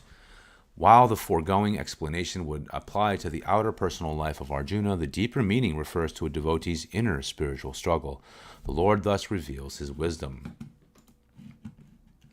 All right, everything's still working. Quote, through the help of God, O Arjuna, your innate nature, samskaras, from past incarnations has made you a veteran fighter of the senses from your very birth. But your temporary identification with the physical ego makes you feel that to heed its behest to refrain from destroying your inimical quote-unquote kinsman, material sense inclinations, is just. This is a fleeting, erroneous conclusion. As a born sense fighter, your own nature will compel you to act otherwise. So it is better for you to undertake now your righteous duty, for your samskaras have given you this present excellent opportunities to establish the blessed kingdom of the soul. Thus, with its soldiers of discrimination, calmness, self-control, peace, concentration, love of goodness, and other divine qualities, and by the power of yoga and dispassion, you may defeat the physical ego and its undesirable horde of misery-making sensory passions. Verse 60, quote, O offspring of Kunti, Arjuna, shackled by thine own karma, unborn in thy nature, what through delusion thou wouldest not do, thou wouldest not do, thou wilt helplessly be compelled to do, unquote. And the commentary continues, the Lord stresses further to Arjuna, to the meditating devotee's intuitive perception, the compelling influence of the inner nature. Quote, O Arjuna, although you are entrapped by indiscrimination, and do not wish to subjugate your kinsmen, quote-unquote, the inimical body-bound sense inclinations, you will not be able to disregard the inborn nature that commands you to fight and conquer them. In your past life, you were a sense fighter, Arjuna. That is why, in this life, you were born with the will to battle the sensory passions until the soul's kingdom of bliss is fully established. Even if you try to remain neutral, you will find yourself automatically and instinctively resisting these body-attached forces. It is better for you to follow the righteous dictates of your inner nature and consciously and willingly conquer these sensory hordes that you may be liberated from their entanglement forever. If you hesitate or contend unwillingly with the senses, you may not be able to subjugate them. Your sympathy towards sense inclinations, displayed in your lack of desire to fight them, may develop in you instead a greater desire to gratify their demands. So long as you equate happiness with the ego-identified senses, you will deny yourself the supreme satisfaction of true soul bliss, unquote. This next section is subtitled, by his inmost nature, man is compelled to seek soul joy. The joy in man's immortal, all-blissful soul is not dependent on sense experiences. Its natural state, the soul remains ever conscious of its native ecstatic joy. But when the soul, identified with this physical body and senses, becomes the pseudo-soul or ego, the closest it becomes to remembering soul joy is during the pseudo-blissful state experienced in the peaceful phenomenon of sleep. That is why, whenever the body-bound ego tires of playing with and catering to its restless senses, it is unconsciously attracted by the hidden bliss of the soul to seek the subconscious state of sleep, in the lesser joy of the sleep state. The ego is involuntarily reminded of its soul nature as the blissful soul. Being too restless to remember this soul bliss during the day, the ego is nightly dragged within the chamber of subconsciousness to feel the soul joy faintly manifesting in the negative state of slumber. In this sense, the sleep state is the compelling inner nature of the ego, urging it to seek its happiness beyond sensory experiences. Pardon me for just 2 seconds.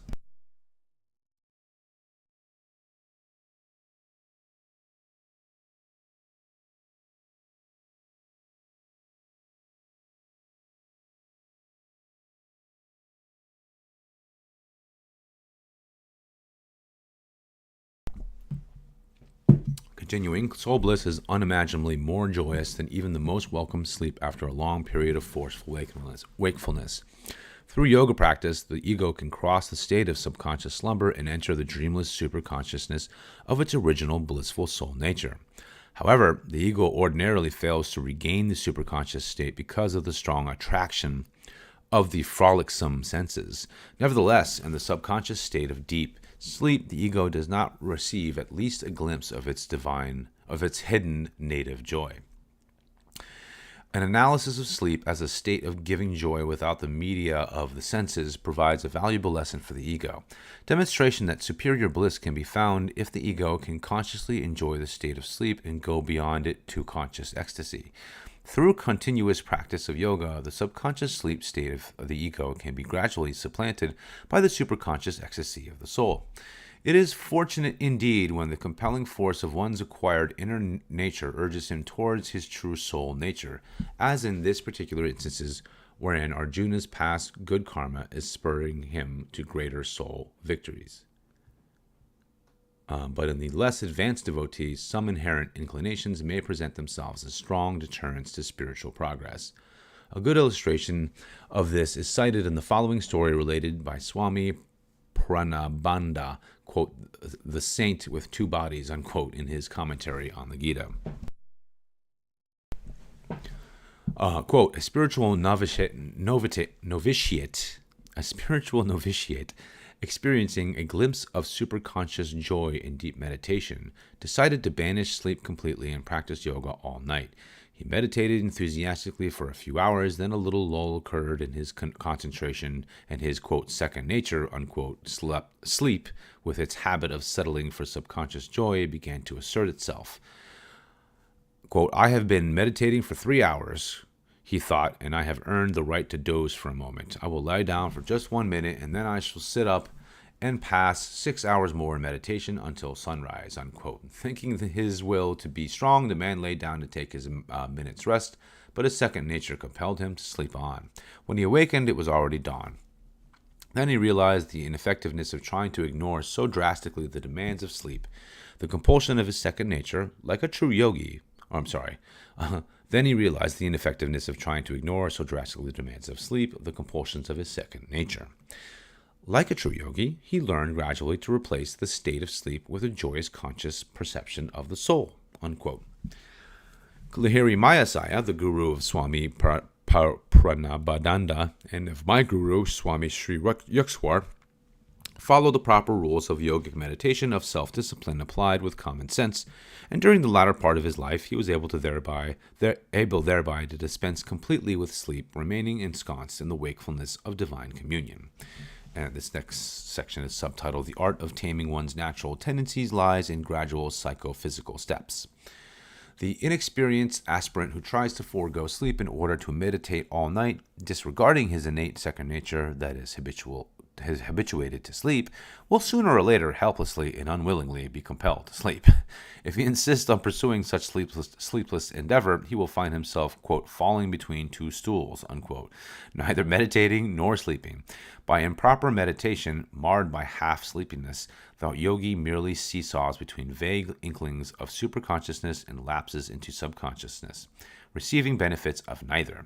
His procedure will result in loss of health owing to unsatisfactory sleep, as well as in failure to perceive the pure, joyous state of the soul. Instead of a drastic disregard of his second nature, he should learn to meditate long and deeply after at least some concession to his body's need for sleep, until he gains the ability to enter at will superconscious samadhi. Physical sleep then becomes optional, no longer essential to his every existence. Sleep transcendence comfortably replaces sleepiness as a part of his impelling second nature. In advising the devotee to give due consideration to his human nature, the Bhagavad Gita does not imply permanent submission, but common sense action with the purpose of ultimately conquering that nature. The art of taming one's natural tendencies is not in the application of futile brute force, but in gradual psychophysical steps. When a fisherman tries to land a big fish too forcibly, his line usually breaks. But if he alternately plays out the line and then gradually reels it in, he can land the fish by wearing it out. Similarly, the yogi should yield discriminately to the normal demands of his inner nature while pulling when it pulls him forcibly, and then, like a master spiritual fisherman, gradually bring it under his control. The inner nature cannot be subjected to this yielding if this yielding is performed with attachment and desire to please the ego. So the Bhagavad Gita advises the devotee to perform natural actions neither unwillingly nor with attachment, but willingly without attachment, and with the firm objective of liberating himself from all egoistic activities. Verse 61, quote, O Arjuna, the Lord is lodged in the hearts of all creatures, and by his cosmic delusion, Maya, compels all beings to rotate as if attached to a machine, unquote. The commentary continues, God's life, had a cough. God's life and intelligence are omnipresent in all creation and determine, through nature's law, the orderly progression of events in the cosmic drama. That same power, innate in all human beings, subjects each person to the influence of the law and also enables him to transcend it. Compelled by the law of Maya, creation continuously moves up and down the path of linear evolution, ascending from the material age through the atomic age, the mental age, and spiritual age during the space of 12,000 years, and descending from the spiritual to the material age during the following 12,000 period, which are, I think they're called yugas. Beyond the creation of Maya, all beings are inexorably constrained by their individual karmic patterns to reincarnate again and again during these upward and downward cycles, as their spiritual evolution progresses under the influence of cosmic nature. Man may accelerate or delay his evolution by his right or wrong actions, i.e. karma. Until right actions prevail, he mechanically moves along with the cycles as if fixed on a rotating wheel of a machine. But as he gradually develops spiritually, he wakens to his true nature and seeks escape.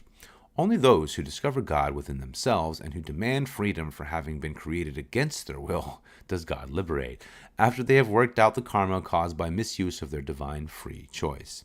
Human beings under Maya are thus fated to be subjected to the compulsions of nature and influenced by the prevailing dualities of good and evil during their experience of numerous lives and deaths, so long as they mechanically move up and down with creation on the cosmic machine of evolution. But as soon as they return to God, using rightly the divine gift of free will, their key to escape from Maya, and demand liberation, they are freed from birth and death. They suffer no longer from bondage to creation's evolutionary cycles. Verse 62, quote, O descendant of Bharata, Arjuna, take shelter in him with all the eagerness of thy heart. By his grace thou shalt obtain the utmost peace and eternal shelter, unquote. The commentary continues, the significance of Bhagavan Krishna's advice to Arjuna is that man can receive the liberating grace of God properly using his free choice to put God first in his life. Quote, O devotee, knowing that every action is instigated by delusive cosmic nature, get out of her clutches by performing all actions only to please God. He alone can free you from his own decrees, from the decrees of cosmic nature, and from the snare of the self-actuated law of human actions. By concentrating on God in deepest communion, surrendering eagerly and unreservedly your whole being to him, you will, by his grace, become established in supreme peace and find eternal freedom in him, unquote. Verse 63, quote, Thus hath wisdom, most secret of all secrets, been given to thee by me. After exhaustively reflecting about it, act as thou desirest, unquote. And the commentary continues, Krishna, Lord of Yoga, the God-united guru of Arjuna, symbolically the voice of spirit, speaking as vibrations of truth in the devotee's soul, has revealed in his divine discourse the wondrous truths of the universal science of yoga. Quote, O Arjuna, I have narrated to you the most secret wisdom, bestowing on your perceptive consciousness the full perception of truth concerning the attainment of liberation. Only by intuitive realization can one wholly grasp such wisdom as to how human actions are subtly influenced by divine decree or cosmic nature and by human karma. Hold on continuously to this perception, for if instead you keep your heart identified with the distorting likes and dislikes of the physical ego, you will not understand the mystery of human life and action. By first perceiving God, you will know how the cosmic delusion in all creatures and their complex activities evolved from him. From this divine insight, you will understand that so long as you remain identified with nature or creation and with ego-guided human actions and desires, you will be bound. But when you withdraw your consciousness, which by nature's influences flows towards external objects, and make it flow back toward God, you will find liberation. And then, quote, Arjuna, now you know that this secret wisdom about the law of action, the law governing man and the universe and their destinies, can only be experienced by intuitional development. Otherwise, it will always remain hidden from you. It is up to you whether, by the free choice of your mind, you will start experiencing the truths related by me and thus liberate yourself, or whether you will act contrarily and remain in bondage, unquote.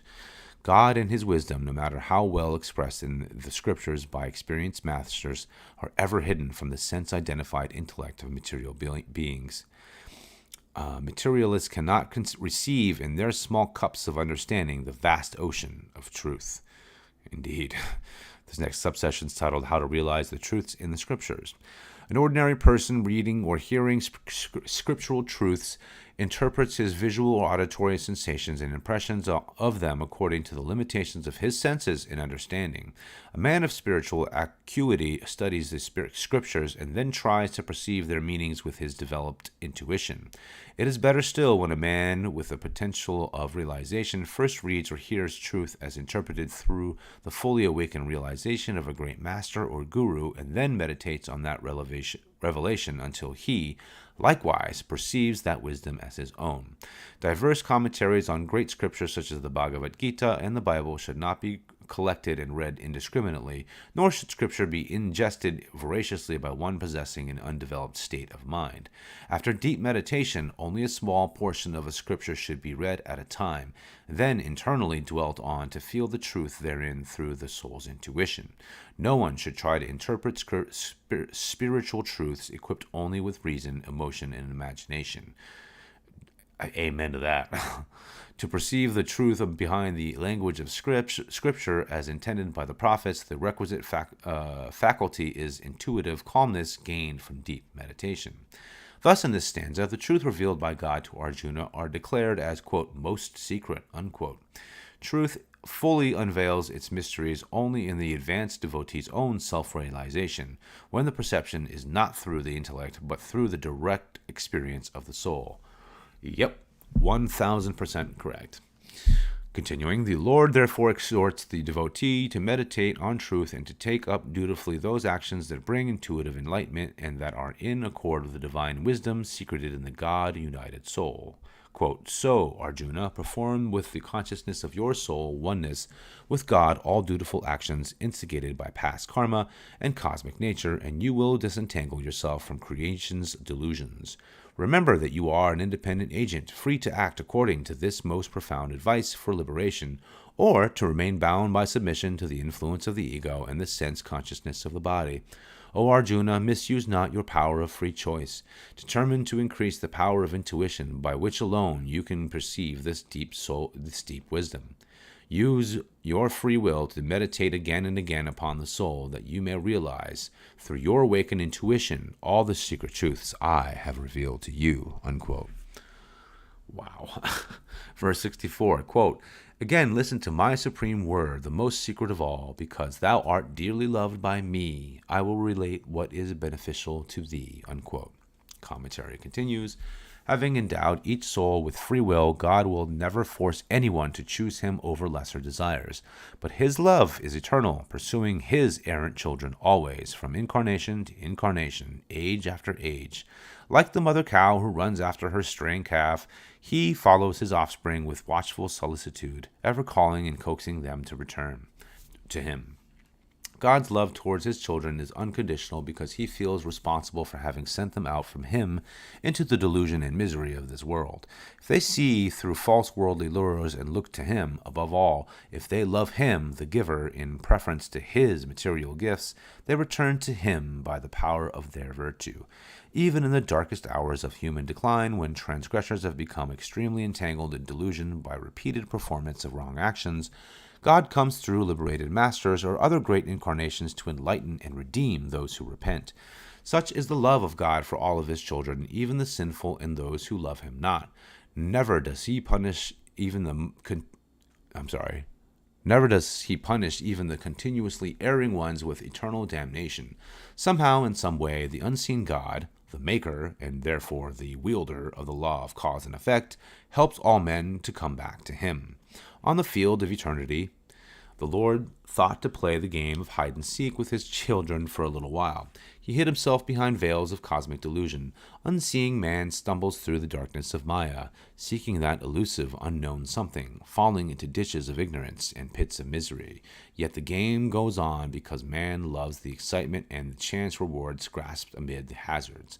But even though God has divorced human beings from conscious perceptions of him, still he is romancing them, and through hardships and tests is trying to persuade them to forsake their fascination with the ephemeral shadows of matter and return to his blessedness. After the vicissitudes of many incarnations in the lonesome wilderness of delusive creation, after lifetimes of the romance of hiding and almost meeting, of parting and eagerly being sought, man cries from the depths of his heart, quote unquote, enough. When worldly enticements are at last deemed not worthy their toll of suffering and precarious wanderings in Maya, and the player cries out from his core for deliverance, then the hidden God, by his unseen touch, melts the band of unknowing from man's eyes of wisdom. That soul no longer has to blunder through this Stygian darkness. Once the enlightened seeker has completely forsaken his errors, God liberates that soul forever. And I personally had one of these moments where I had enough, which was very much I've been on a spiritual journey my whole life, honestly, since I was a kid. But like, there was a part in my adult life when I just had enough, and I wanted the truth. And good Lord, did I get it. Continuing. Then in joy and in more joy, the Lord appears openly to his devotee. He makes known that man's sojourn in Maya was meant only for entertainment, and that if everyone found him easily, then his cosmic lila of hide and seek would be over in a trice. He explains that his hiding was not meant to cause suffering, but to heighten the enjoyment of man's ultimate, inevitable discovery of eternal love. In telling Arjuna how much he loves him, the Lord acknowledges that though his love shines equally on all, the devotee who empties himself of the ego's delusions opens his being to receive in full measure the divine beneficence. And I'll say this, is that people don't understand what this bliss, the bliss of God is without, let's just say, you can't reach the bliss of God without transcending the horror of life and the suffering of life. And the differences between the two are unparalleled.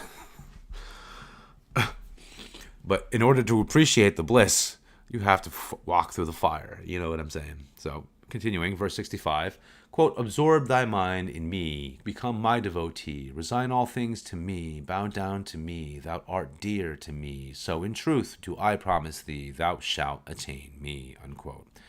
And the commentary continues, a critical mind might wonder why God, promising the gift of himself, is asking already devoted Arjuna to become absorbed in him, devoted to him and perform ceremonial sacrifices to know him, and to bow down to him.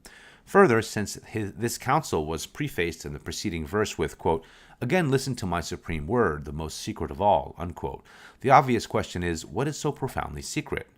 The, quote, secret, unquote, means hidden, an experience of realization transcending the activities and ordinary observations of the mind and senses. Thus, this verse must be read as more than a simple formula for the single-minded bhakta, which is a devotee. It is stating, quote, again, unquote, the ultimate realization requisite for liberation. This next subsection is titled The Ultimate Realization, Spirit Within Oneself and Pervading the Universe.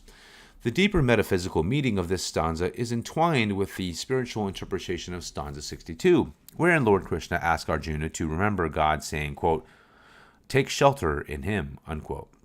In stanza 62, Arjuna was urged to concentrate on God as cosmic spirit. Now he's exhorted to concentrate on God as, quote, myself, unquote. To know God as that spirit which is the origin and end of all beings is indeed the ultimate knowledge. But knowledge of God as the all in all is possible only when the devotee realizes first the great, quote, myself, unquote, that spirit represents within himself, as well as omnipresent in the universe. Ordinarily, when the devotee speaks of, quote, myself, unquote, he has in his mind his ego. But when by meditation he succeeds in uniting his ego consciously with the intuitive consciousness of his soul, he knows what is the true myself. This is why the Lord Krishna is now urging Arjuna to lift his mind from the plane of the senses and be absorbed in the inner, quote, myself, unquote, or God, whose reflected presence in the devotee is his true self. A reflection of the moon appears distorted in a wind-roughed lake. Similarly, the reflected soul image in the body is not clearly seen in the restless, sense-identified mind. Accordingly, God advises Arjuna to still the waters of his mind, so that instead of seeing there the distorted ego image of the self, he would behold the clearly reflected true self. Once able to gaze upon the tranquil soul, undisturbed by the ego's restlessness, Arjuna would be gradually come to understand that the soul, the little, quote, myself, unquote, is not else than a pure reflection of spirit, the great myself, spread over the skies of omnipresence. The same truth was voiced by Jesus when he said, quote, no man cometh unto the Father but by me. Believe me that I am in the Father, and the Father in me, unquote.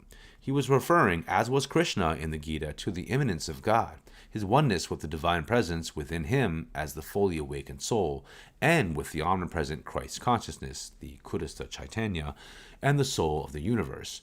None can attain the absolute save through the realization of the little, quote-unquote, myself, and its identification with the omnipresent, bigger, quote-unquote, myself.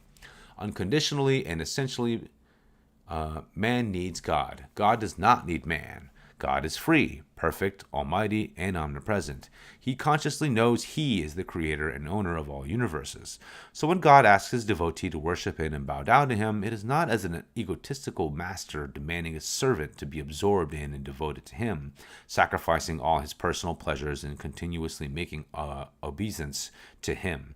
Nor is God a pampered tyrant requiring our flattery and praise to loosen his gifts on us.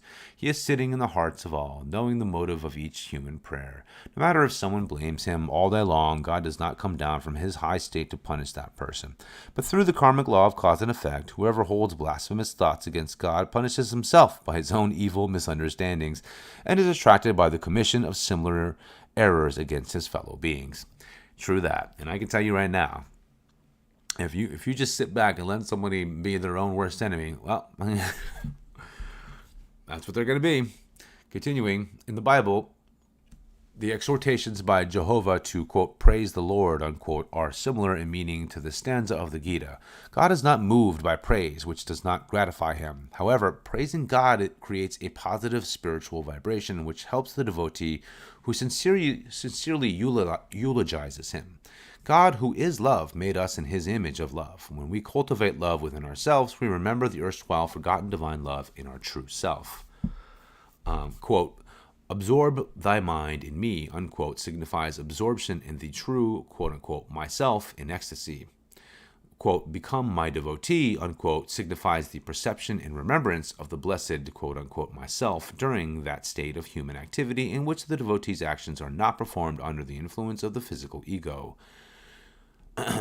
And, quote, resign all things to me, unquote, signifies dissolving mind and life force and desires in the fire of true perceptions of the inner, quote, unquote, myself.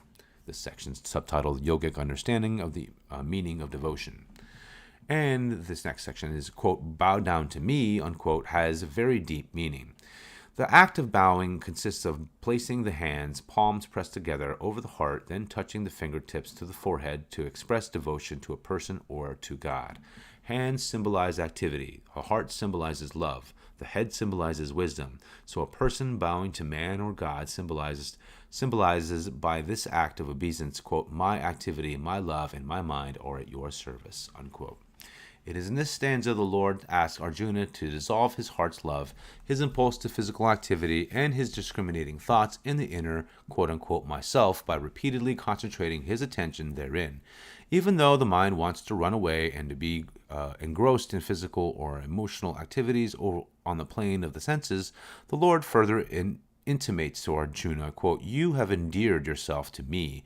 I truly promise you that if you become absorbed in your inner myself, you will know it is none other than the great myself, pervading everywhere," unquote. The Sanskrit word soham signifies, quote, "he, I am," unquote. In the initial state, the physical ego of the devotee is not yet destroyed, but when by yoga practice, the aspirant becomes advanced enough to perceive in ecstasy the little myself within himself, he can come out of that state and say, "Soham, I have found the vast cosmic spirit reflected within me as the soul, the little myself, one and the same with the great myself," unquote. Verse 66, quote, "Forsaking all other dharmas, i.e. duties, remember me alone, and I will free thee from all sins accruing from non-performance of those lesser duties. Do not grieve," unquote. And the commentary elucidates, "A prosaic interpretation of this counsel unequivocally advises the deeply devoted Arjuna and all true renunciants to relinquish worldly duties entirely in order to be single-pointedly with God. Quote, O Arjuna, forsake all lesser duties to fulfill the highest duty. Find your lost home, your eternal shelter in me.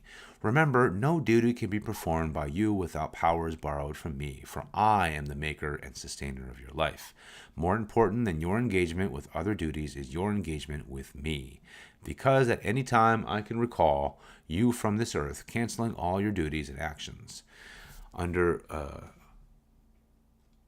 Quote, under the direction of the body-bound ego, the performance of nature instigated good or bad, important or unimportant duties will keep you entangled in insatiable desires and the miseries of repeated reincarnations. But if you restore your lost memory of my presence in your soul and remain continuously conscious of me, I will, by the virtue of that inner oneness within me, liberate you completely from the sin of non-performance of lesser duties. Grieve not over any supposed loss of physical or material gratification. It was I who decreed your birth as a mortal being. By your wrong responses to my cosmic delusion, you have imprisoned your soul image in that mortal existence. Your fulfillment lies not in earthly entanglements, but in me. Find yourself in me, which can be done only by removing all obstructions in your path." Unquote. A parallel passage in the Bible cites the Lord Jesus giving the same advice to the wholly dedicated devotee of God. Quote, "There is no man that hath left house, or brethren, or sisters, or father, or mother, or wife, or children, or lands for my sake and the gospel's, but he shall receive an 100-fold, now in this time, houses and brethren and sisters and mothers and children and lands, with persecutions, and in the world to come eternal life." Unquote. He also said, quote, "If thy hand offend thee, cut it off. It is better for thee to enter into life maimed than having two hands to go into hell." Unquote.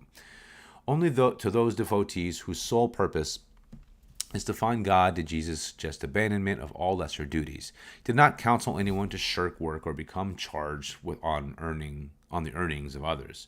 In the holy tradition of monasticism throughout the ages, there have been inspiring exemplars of this single-minded devotion. St. Francis left his wealthy home for God. Swami Shankara left his beloved mother in quest of soul realization. Jesus warned that renunciation of lesser duties would bring persecution from those who do not understand. But a devotee who loves God with all his soul is not afraid of such persecutions or other consequences of forsaking lesser duties. As did Lord Krishna, Jesus Christ signified that a true devotee who renounces everything for God alone should entertain no regrets, for he will transcend all causes of grief and will be plentifully rewarded with divine contentment, even 100-fold, and in afterlife find blessed eternal conscious existence in God. For this reason, Jesus taught that it is better to get rid of the impulse towards selfish material activities behind the quote-unquote hand, so that worldly inclination can no longer be obstruction to God realization. He also said, quote, "And thou shalt love the Lord thy God with all thy heart, and with all thy soul, and with all thy mind, and with all thy strength. This is the first commandment, and the second is like, namely this, thou shalt love thy neighbor as thyself." Unquote. Loving God alone is not a selfish inner withdrawal from one's fellow beings, but an expansion of consciousness in loving Him who is present in all things. Similarly, the principal advice of the Gita is that to attain liberation, man should love God through the offering of his strength. i.e. life force, in ecstatic meditation. With the purified love of the heart and concentration of the mind, and with the soul's intuition, and also to perform the selfless, serviceful duties and divine actions that are of benefit not only to himself but to others, his, quote, neighbors, unquote, or co-dwellers in this world. The word dharma, duty, comes from Sanskrit word dri, quote, to hold anything, unquote. The universe exists because it is held together by the will of God, manifesting as the immutable cosmic principles of creation. Therefore, he is the real dharma. Without God, no creature can exist. The highest dharma, or duty, every human being is to find out by realization that he is sustained by God. This subsection is titled Explanation of Dharma, Duties Ordained by Cosmic Law. Dharma, therefore, is the cosmic law that runs the mechanism of the universe, and after accomplishing the primary God-uniting yoga dharma, i.e. religious duties, man should perform secondarily his duties to the cosmic laws of nature. As an air-breathing creature, he should not foolishly drown himself by jumping into water and trying to breathe there. He should observe rational conduct in all ways, obeying the natural laws of living in an environment where air, sunshine, and proper food are plentiful. Man should perform virtuous dharma, for by obedience to righteous duty, he can free himself from the law of cause and effect governing all actions. He should avoid irreligion, adharma, which takes him away from God, and follow religion, sanatana dharma, which means eternal religion, by which he finds him. Man should observe the religious duties, yoga dharma, enjoined in the true scriptures of the world. Codes for all respects of human conduct, as given in the laws of Manu, are also considered dharmas, or duties for the guidance of man. Applied to the four natural castes, the term dharma refers to the duties inherent in each of them. For example, as explained in various verses, the duty of a Sudra or body-bound individual is to be physically active. The duty of a Brahman is to think of God. The word dharma also expresses the nature of vital beings, men, animal, and other creatures. A man has to act like a man, and an animal like an animal, i.e. notwithstanding that a man can change his dharma by becoming beastly, and an animal can be trained to behave in certain ways like a human being. Indeed, the nature of elements, fiery, gaseous, ethereal, liquid, and solid, is also called dharma. For example, the nature of electricity, i.e. is fiery, is to give light and energy. Lord Krishna advises Arjuna to rise above all consciousness, of nature's dual. Let me go back. The Lord Krishna advises Arjuna to rise above all consciousness of nature's dualities of virtue and sin with their lesser dharmas or duties that keep the soul bound to matter. He sought to shake Arjuna from his unwillingness to battle his senses and physical human nature by exhorting him to give up all pertinent lesser dharmas in catering to the senses so that he could be free to perform the supreme dharma of finding God by liberating the discriminating faculties from sensory bondage. This next subsection is titled Metaphysical Significance of, quote, Forsaking Lesser Dharmas, unquote. The correlated metaphysical interpretation of this oft-quoted 66th stanza is being explained now. An ordinary man is continually performing duties to his body-bound ego, his physical body, his five senses, and his sense-infected mind and intelligence. Thus, in the guise of, quote, duty, unquote, his hapless doer commits all the kinds of errors which he is bound to the miseries of nature's realm through countless cycles of rebirth. So Krishna says, quote, O Arjuna, be a real renunciant.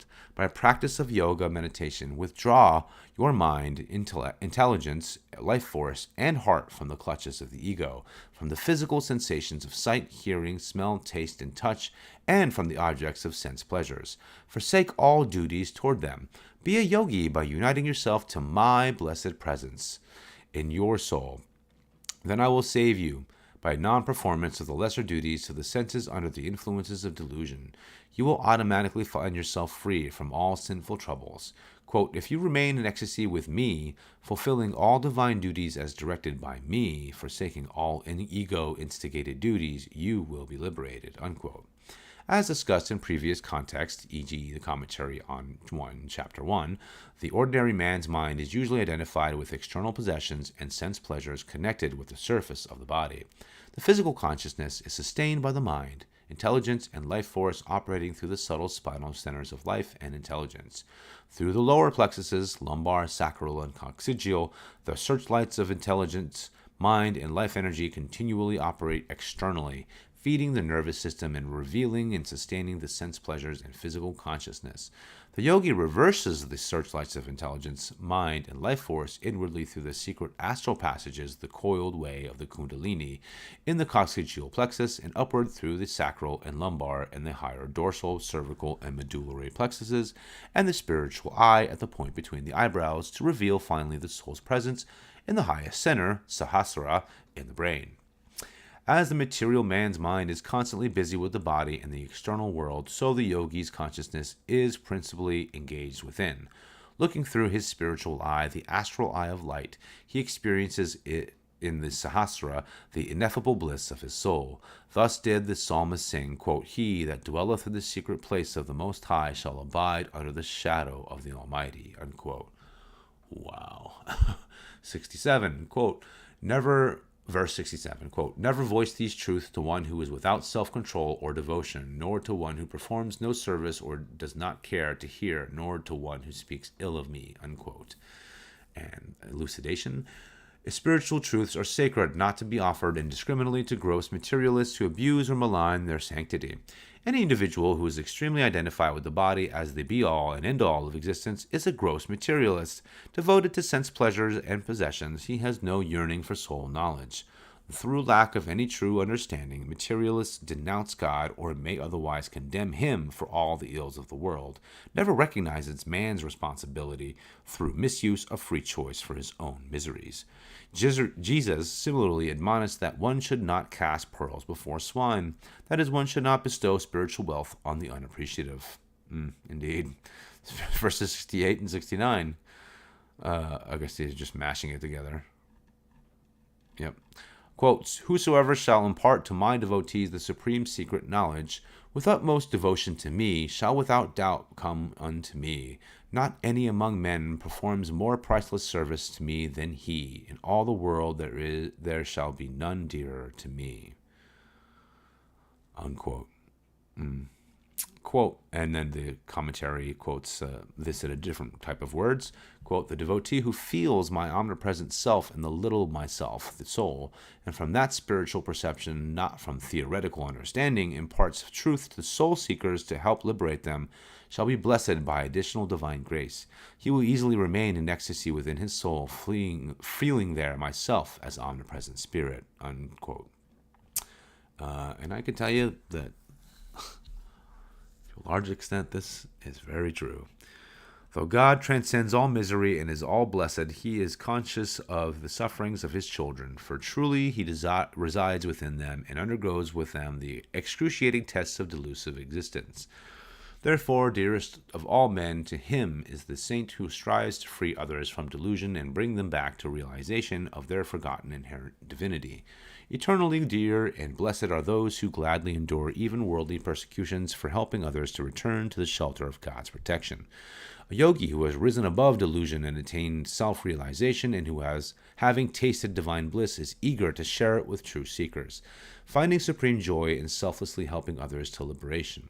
He fulfills that service which is most pleasing to God, to perceive God and in pure devotion to him alone. To share his love with others should be man's highest goal on earth. The constant prayer in his heart should be, quote, "May thy love reign forever in the sanctuary of my devotion, and may I be able to share thy love with others," unquote. Even desire for liberation is imperfect if it is limited to oneself. No saint is completely liberated unless he has been the instrument of spiritual awakening in at least a few devotees. The Bible teaching may again be aptly quoted, quote, "Love God with all thy soul," unquote. That is, love God with all the intuitive perception of soul realization, quote, "and love thy neighbor as thyself," unquote. Teach the way of salvation to receptive hearts. But watchfulness is called for to safeguard against intrusion by the ego, lest initial good intentions to serve others spiritually become instead a prideful savior complex. This is why the Gita here stresses that such service is to be done with utmost devotion to God, not out of the ego's love for recognition and power. An enthusiast who tries to save other souls without having saved his own may be a good person, but his actions do not lead to liberation if he retains egotism in his desire to be an instrument of good. However, if one is deeply sincere in his own endeavors to find God and at the same time, in all humility, tries to bring others to him, that action is admirable and soul-liberating. It does not bind him to earth in any way, even by good karma. Quote, "Seek ye first the kingdom of God," unquote, and then inspire others to seek the givers of all gifts. In sum, perceive God within the joy of your soul and share that divine joy with others. The giver of such service to God, quote, "without doubt," unquote, "comes unto God. There is," quote, "none dearer to him," unquote. Verse 70. Quote, "He who studies and knows, intuitively perceives, this sacred dialogue between us will be worshipping me by the sacrifice of wisdom. Such is my holy utterance," unquote. And the commentary elucidates the concept of a dialogue or communion with spirit presupposes a, quote, "voice," unquote, or medium of exchange, whether expressed by means of sound, image, or intuitive thought. That medium is the sacred word, the words, quote, "holy utterance," unquote, the Vedic Aum or Om, or the Christian Amen, or Amin if you're in the East, the word of God. Om is the vibratory embodiment of spirit, replete with omniscience and omnipotence. Jesus referred to this aspect of the Holy Trinity of God as the Holy Ghost or Comforter. Quote, "But the Comforter, which is the Holy Ghost, shall teach you all things and bring all things to your remembrance, whatsoever I have said unto you," unquote. Any meaningful worship of the personal God, any manifestation of the unmanifested Absolute, must needs include this vibratory aspect of His presence. The purpose of the spiritual technique of yajna, or sacrifice, worship of God through symbolic sacrifice, is destruction of sins by wisdom and union of soul and spirit. The yogi in the performance of yajna invokes the manifesting power of the sacred word. Yajna is performed in the sacrificial fire ceremony in japa, J-A-P-A, repeated chanting of Aum, or Amen. It's an amen, not amen, because there's a vibratory quality of saying it that way. In whisper chanting of Aum, with interiorized concentration on burning material desires in the fire of spiritual perception and the ecstatic mental prayer, actual communion with Aum or Om or God, symbolized in the Gita as, quote, "sacred dialogue," unquote, between Krishna and Arjuna. In this last form of yajna, the human consciousness is purely transmuted in the wisdom flames of cosmic consciousness. Hence it is called jnana yajna, or divine sacrifice through wisdom. This is the highest form of yajna and is the true inner sacrificial fire. And I would almost say it's the same as what Christians would call being baptized not by water, but by spirit. Same idea. In this stanza, the Lord, as Krishna says to Arjuna, quote, "He who concentratedly puts his mind on this dialogue between your soul and me, and who meditates and dwells upon it with intuitive perception, will feel his consciousness dissolving in the fire of my cosmic consciousness, even as your soul, O Arjuna, has become one with me," unquote. To read and attain inwardly the full realization of the teachings of the Bhagavad Gita is to burn ignorance in the fire of wisdom. Those who study the scripture with soul perception, reenacting within themselves the dialogue between soul and spirit, will be offering God worship by the liberating supreme fire ceremony of wisdom. Verse 71, quote, "Even that individual, full of devotion and devoid of scorn, who merely listens to and heeds this sacred dialogue, being freed from earthly karma, shall dwell in the blessed worlds of the virtuous," unquote. And the commentary continues, "Even those seekers who cannot perceive fully through intuitive realization the deep practical lore of the Gita, but who are wholly devotional and unencumbered by any malicious antagonism of doubt, will find that by their listening to the Gita with attention, its wisdom can free them from bad habits and inclinations towards wrong activities. Thereby they will attain good karma, and through this transformation gradually perceive within themselves the same blessed consciousness enjoyed by the saints, who actively display in their lives the Gita's wisdom. Such an attentive listener and absorber of the truth in the Gita will, after death, be drawn to more beneficial astral or physical worlds, according to the karmic measure of those good qualities developed in him through having devoutly received the Lord's word." And the last larger section of this chapter is titled The Dialogue Between Spirit and Soul, verse 72. Quote, O Partha Arjuna, hast thou listened to this wisdom with concentrated heart? O Dhananjaya, hast thou delusion-born ignorance been annihilated? Unquote.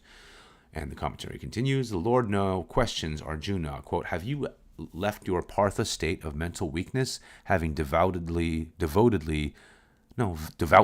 absorbed.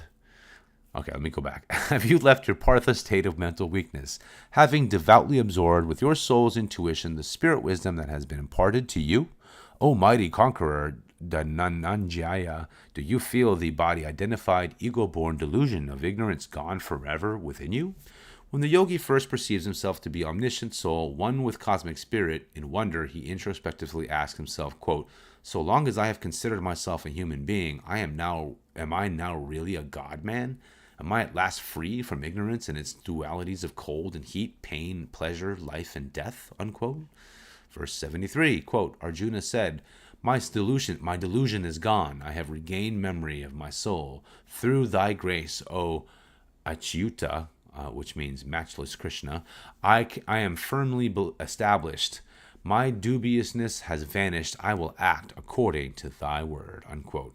Arjuna acknowledges that it is principally by God's grace, as manifested through his sublime guru, that he has at last regained his memory of the blessed self. He realizes that he is awakened from a dream in which he played the part of a human ego. His doubts about the Lord's omnipresence, fostered by incarnations of body identification, are now and forever dissolved. He stands ready to follow the advice he has received from the gracious Lord.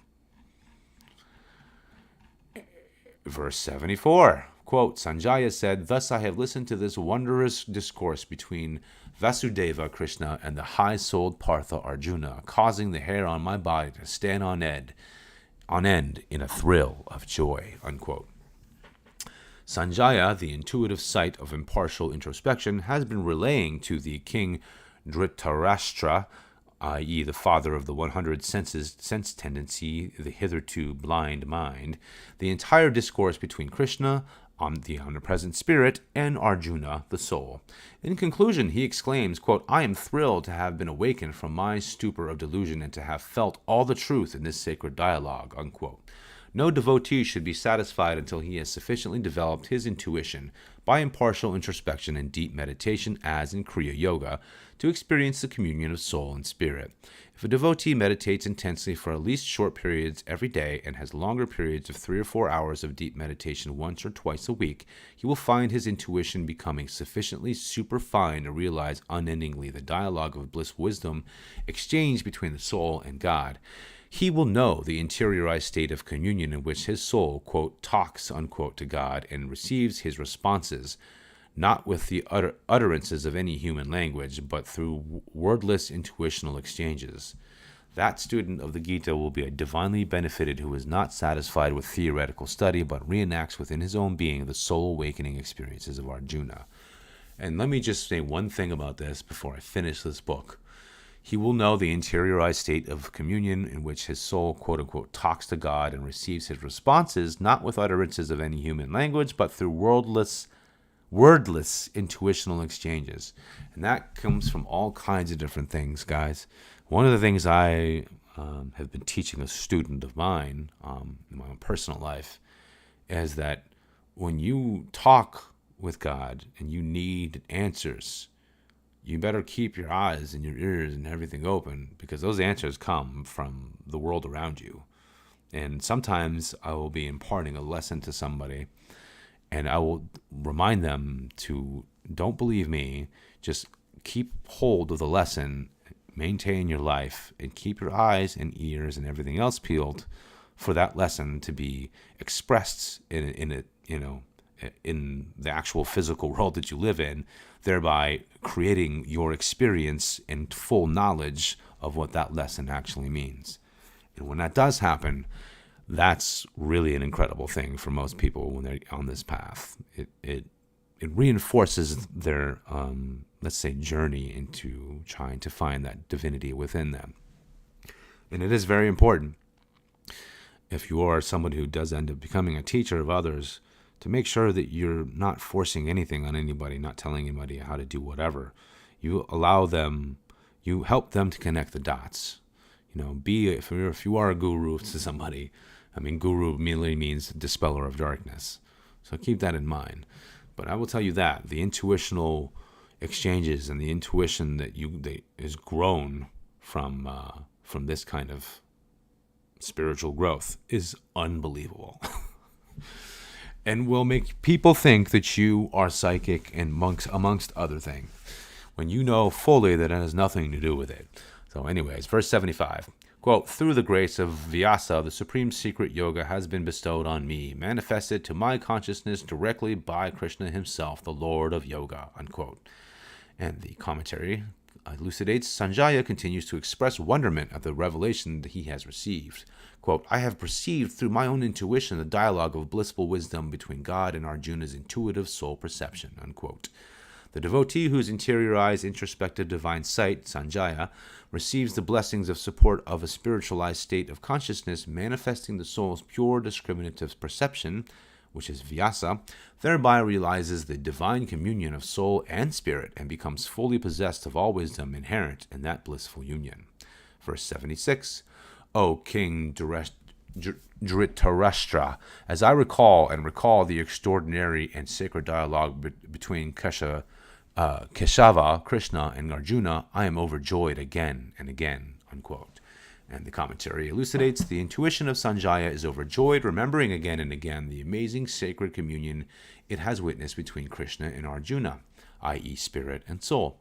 Such wondrous intuitional realizations become a permanent and indelible memory and descend repeatedly onto the sphere of the devotee's inner mind. The king of the senses, metaphorically from Sanjaya, or impartial intuitive sight, to King Dhritarashtra, the blind mind, enlightened by intuition. In the ordinary man, the mind, which should be the... Oh, hold on a second.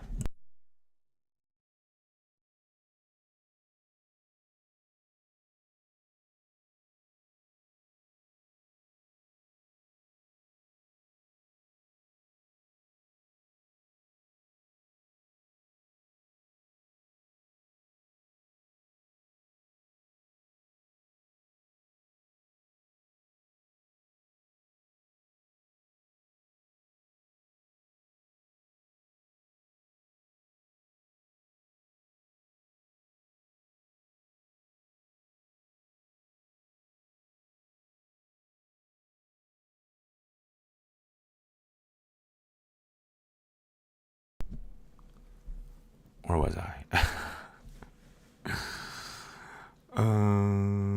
Okay, I'll start back up to the top. Such wondrous intuitional realizations become a permanent and indelible memory and descend repeatedly into the sphere of the devotee's inner mind, the king of the senses, metaphorically from Sanjaya, or impartial intuitive sight, to King Dhritarashtra, the blind mind enlightened by intuition. In the ordinary man,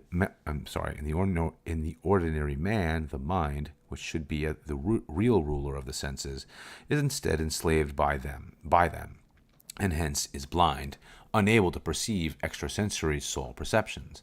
But the divine man of impartial introspection is blessed with inner realizations and can readily recall in his mind those intuitional experiences.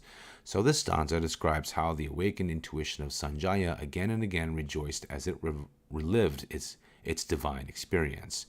Every devotee who unites his soul with spirit in ecstasy, i.e. samadhi, can recall in his mind, after coming down from that state, the unending thrills of communion with the infinite. Boy, is that true. Just as the true lover, even after long separation from his beloved, is thrilled in body and mind and soul when he recalls a momentary meeting with the loved one, so the yogi, long after his ecstasy is over, recalls with unending joy his experiences with the beloved spirit. Verse 77, quote, "And, O King Dhritarashtra, as I recall again the colossal manifestation of Hari Krishna, great is my amazement. I am ever renewed in joy," unquote.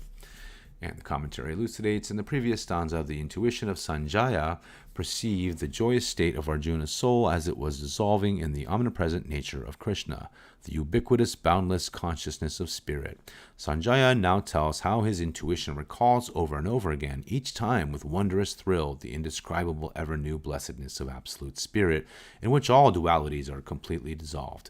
In that transcendent state of divine union, which cannot be even dreamed of in the limited consciousness of physical existence, there is a total dissolution of dichotomy. All things exist not as a creation of spirit, but of naught else than spirit itself, the, quote, colossal manifestation, unquote, referred to by Sanjaya in this verse and described in the, quote, visions of visions, unquote. This divine immutability, hailed by Arjuna as the, quote, manifested, the unmanifested, and that beyond, unquote, is the ultimate mystery, resolved only in oneness with the illimitable absolute. Verse 78, Sanjaya concludes, such is my faith that wherever is manifest the Lord of Yoga, Krishna, and wherever is present Partha, Arjuna, a true devotee, expert wielder of the bow of self-control, there too are success, victory, attainment of powers, and the unfailing law of self-discipline, which leads to liberation, unquote. And the commentary concludes, having witnessed the ultimate enlightenment bestowed on Arjuna by Lord Krishna, Sanjaya feels a deep, encouraging conviction within his soul and declares, quote, wherever there is a devotee like Arjuna, who though initially weak and oscillating is still ever ready to free himself by renunciation and by slaying his would-be captors, the sense pleasures, with the bow of self-control, and who is able to unite his soul with the omnipresent spirit, as manifested in Krishna, Lord of Yoga, that devotee is bound to find everlasting riches, victories over all matter. Through his positive fulfillment of the divine law of liberation, he will have unending spiritual attainment, miraculous powers, and eternal joy, unquote. At the Battle of Kurukshetra, Arjuna was equipped for victory with his all-powerful bow, Gandiva, and was charioteered by Lord Krishna. The devotee of every clime and age, when he sets out to win the battle against the sense soldiers of the blind king mind, must similarly equip himself with the bow of self-control, and charioteered by God, must rally the army of Emperor Discrimination with its forces of virtue and its allies of spiritual perception. By practicing renunciation, i.e. non-attachment, and by withdrawal of the consciousness from sense perceptions in yoga meditation, every devotee should learn to unite his soul with spirit. The yogi who is able to sit in meditation with spine erect and to free his soul from the consciousness of the senses and unite it with the bliss of spirit, and who is able to, by constant practice of yoga, to retain that introspective state of self-realization in his human nature, will attain the cosmic prosperity of God, all his infinite treasures. By determinedly fulfilling the law of liberation, that devotee will know victory over all nature and possess the highest spiritual accomplishments, all wisdom, love, and powers of the divine. And conclusion.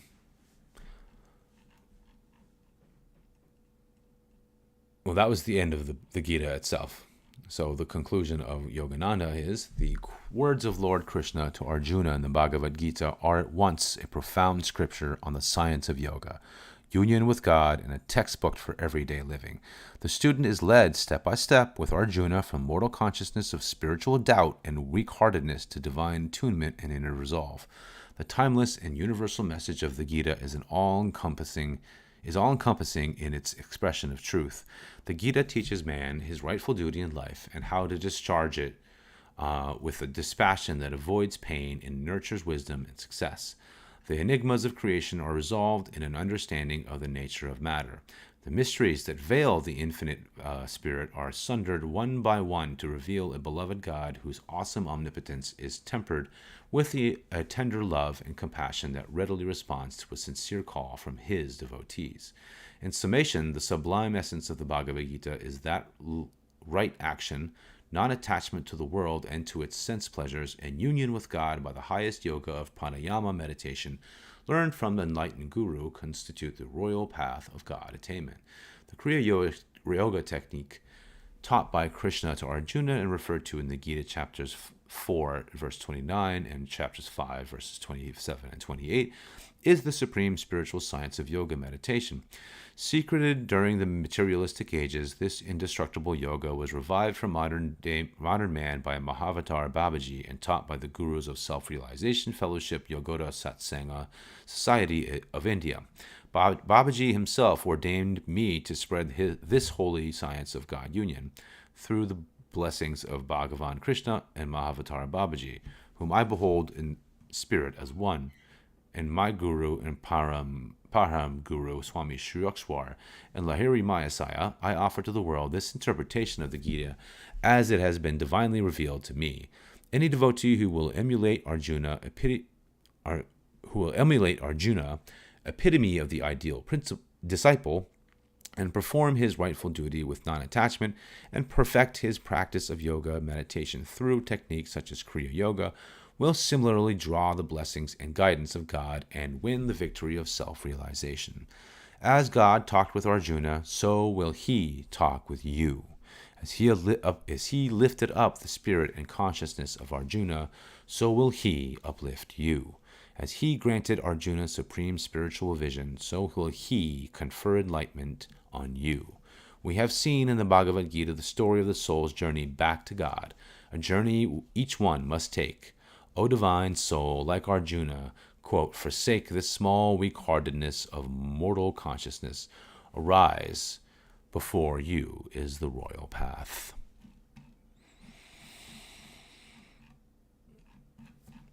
And that, my friends,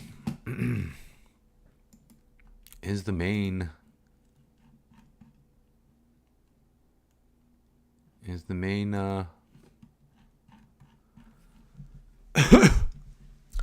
that is the Bhagavad Gita, Royal Science of God Realization, via a new translation and commentary by Paramahamsa Yogananda.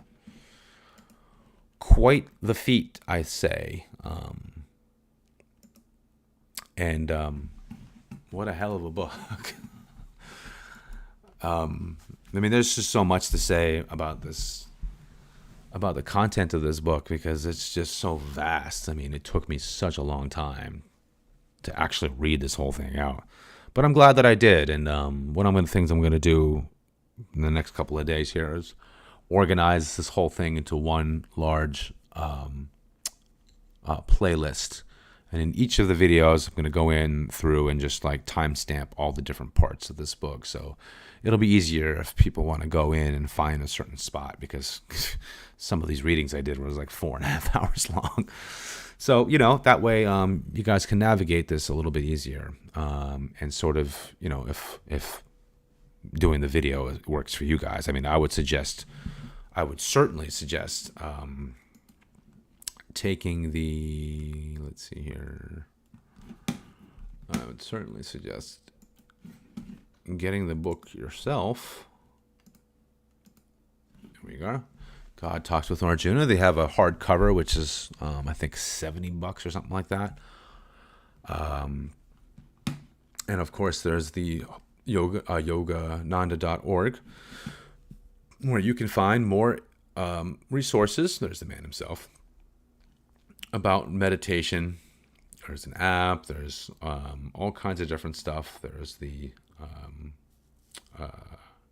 self-realization fellowship lessons, which he talks about a lot in this book, references, and you can meditate with them. There's all kinds of different stuff involved. It's a great resource. They have blogs, all kinds of stuff. And then, of course, there's self-realization fellowship here. So I think that's also, this is, I watch every once in a while some of these videos, and mainly I like just the sermon sections of it. Some of them are really, really great. And I really, really appreciate this organization and this man for writing this amazing book, among other books that will be coming our way that's going to blow your mind. He wrote this great book called, let me see if I can find it here. The Second Coming of Christ. Oh, you know what? I bet you I could find it with this. The bookstore. Books by Yogananda. All books by Paramahamsa Yogananda. There it is. Although that's the ebook. Anyhow.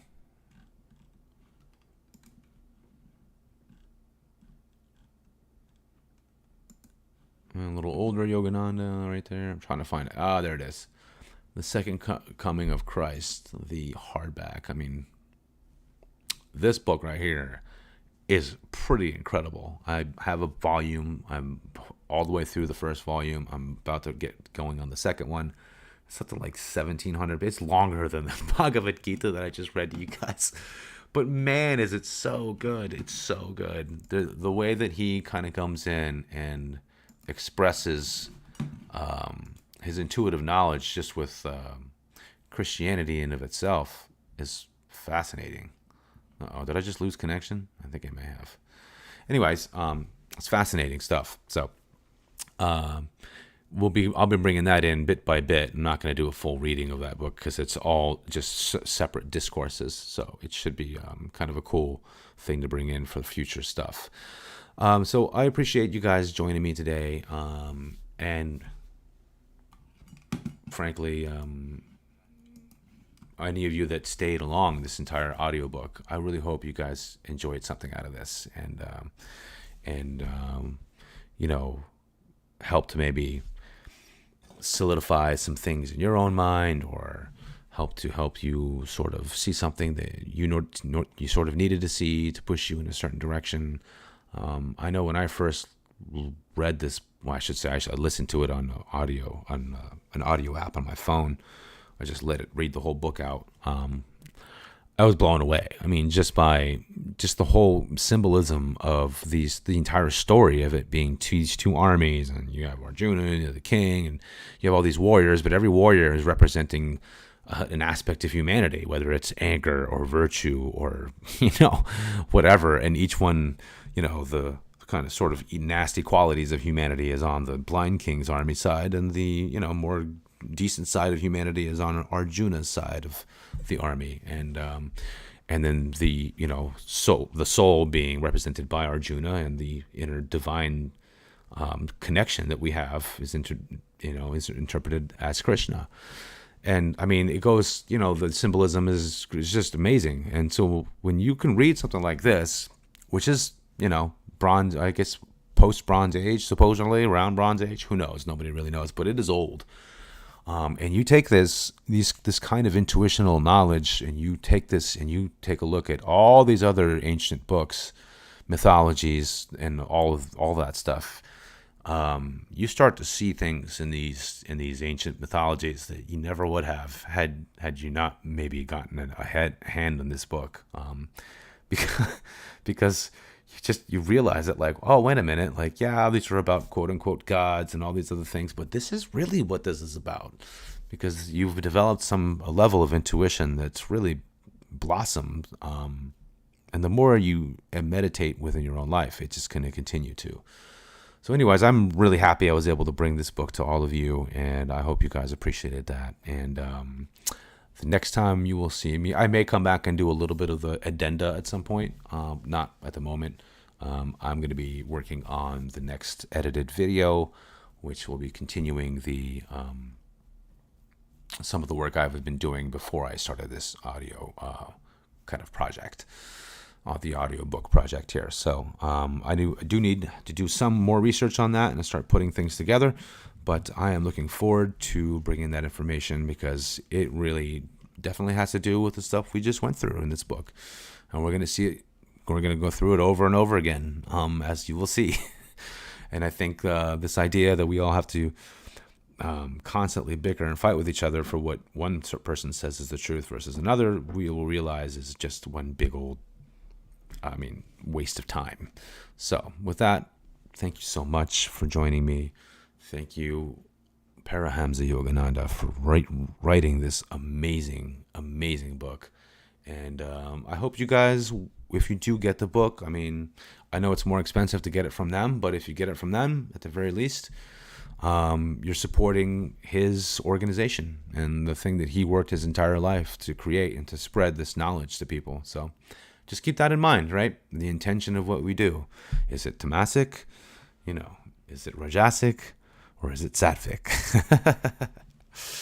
Well, much love to all you guys, and I will see you either in the next published video or in another live stream. I know I have to finish one big section of the what's his name, Carl Jung book that I did, so I'll probably come back and do that. It's all on the Book of Job, which will be fascinating to read, or to read out to you guys. Otherwise, God bless you, and I will see you on the flip side.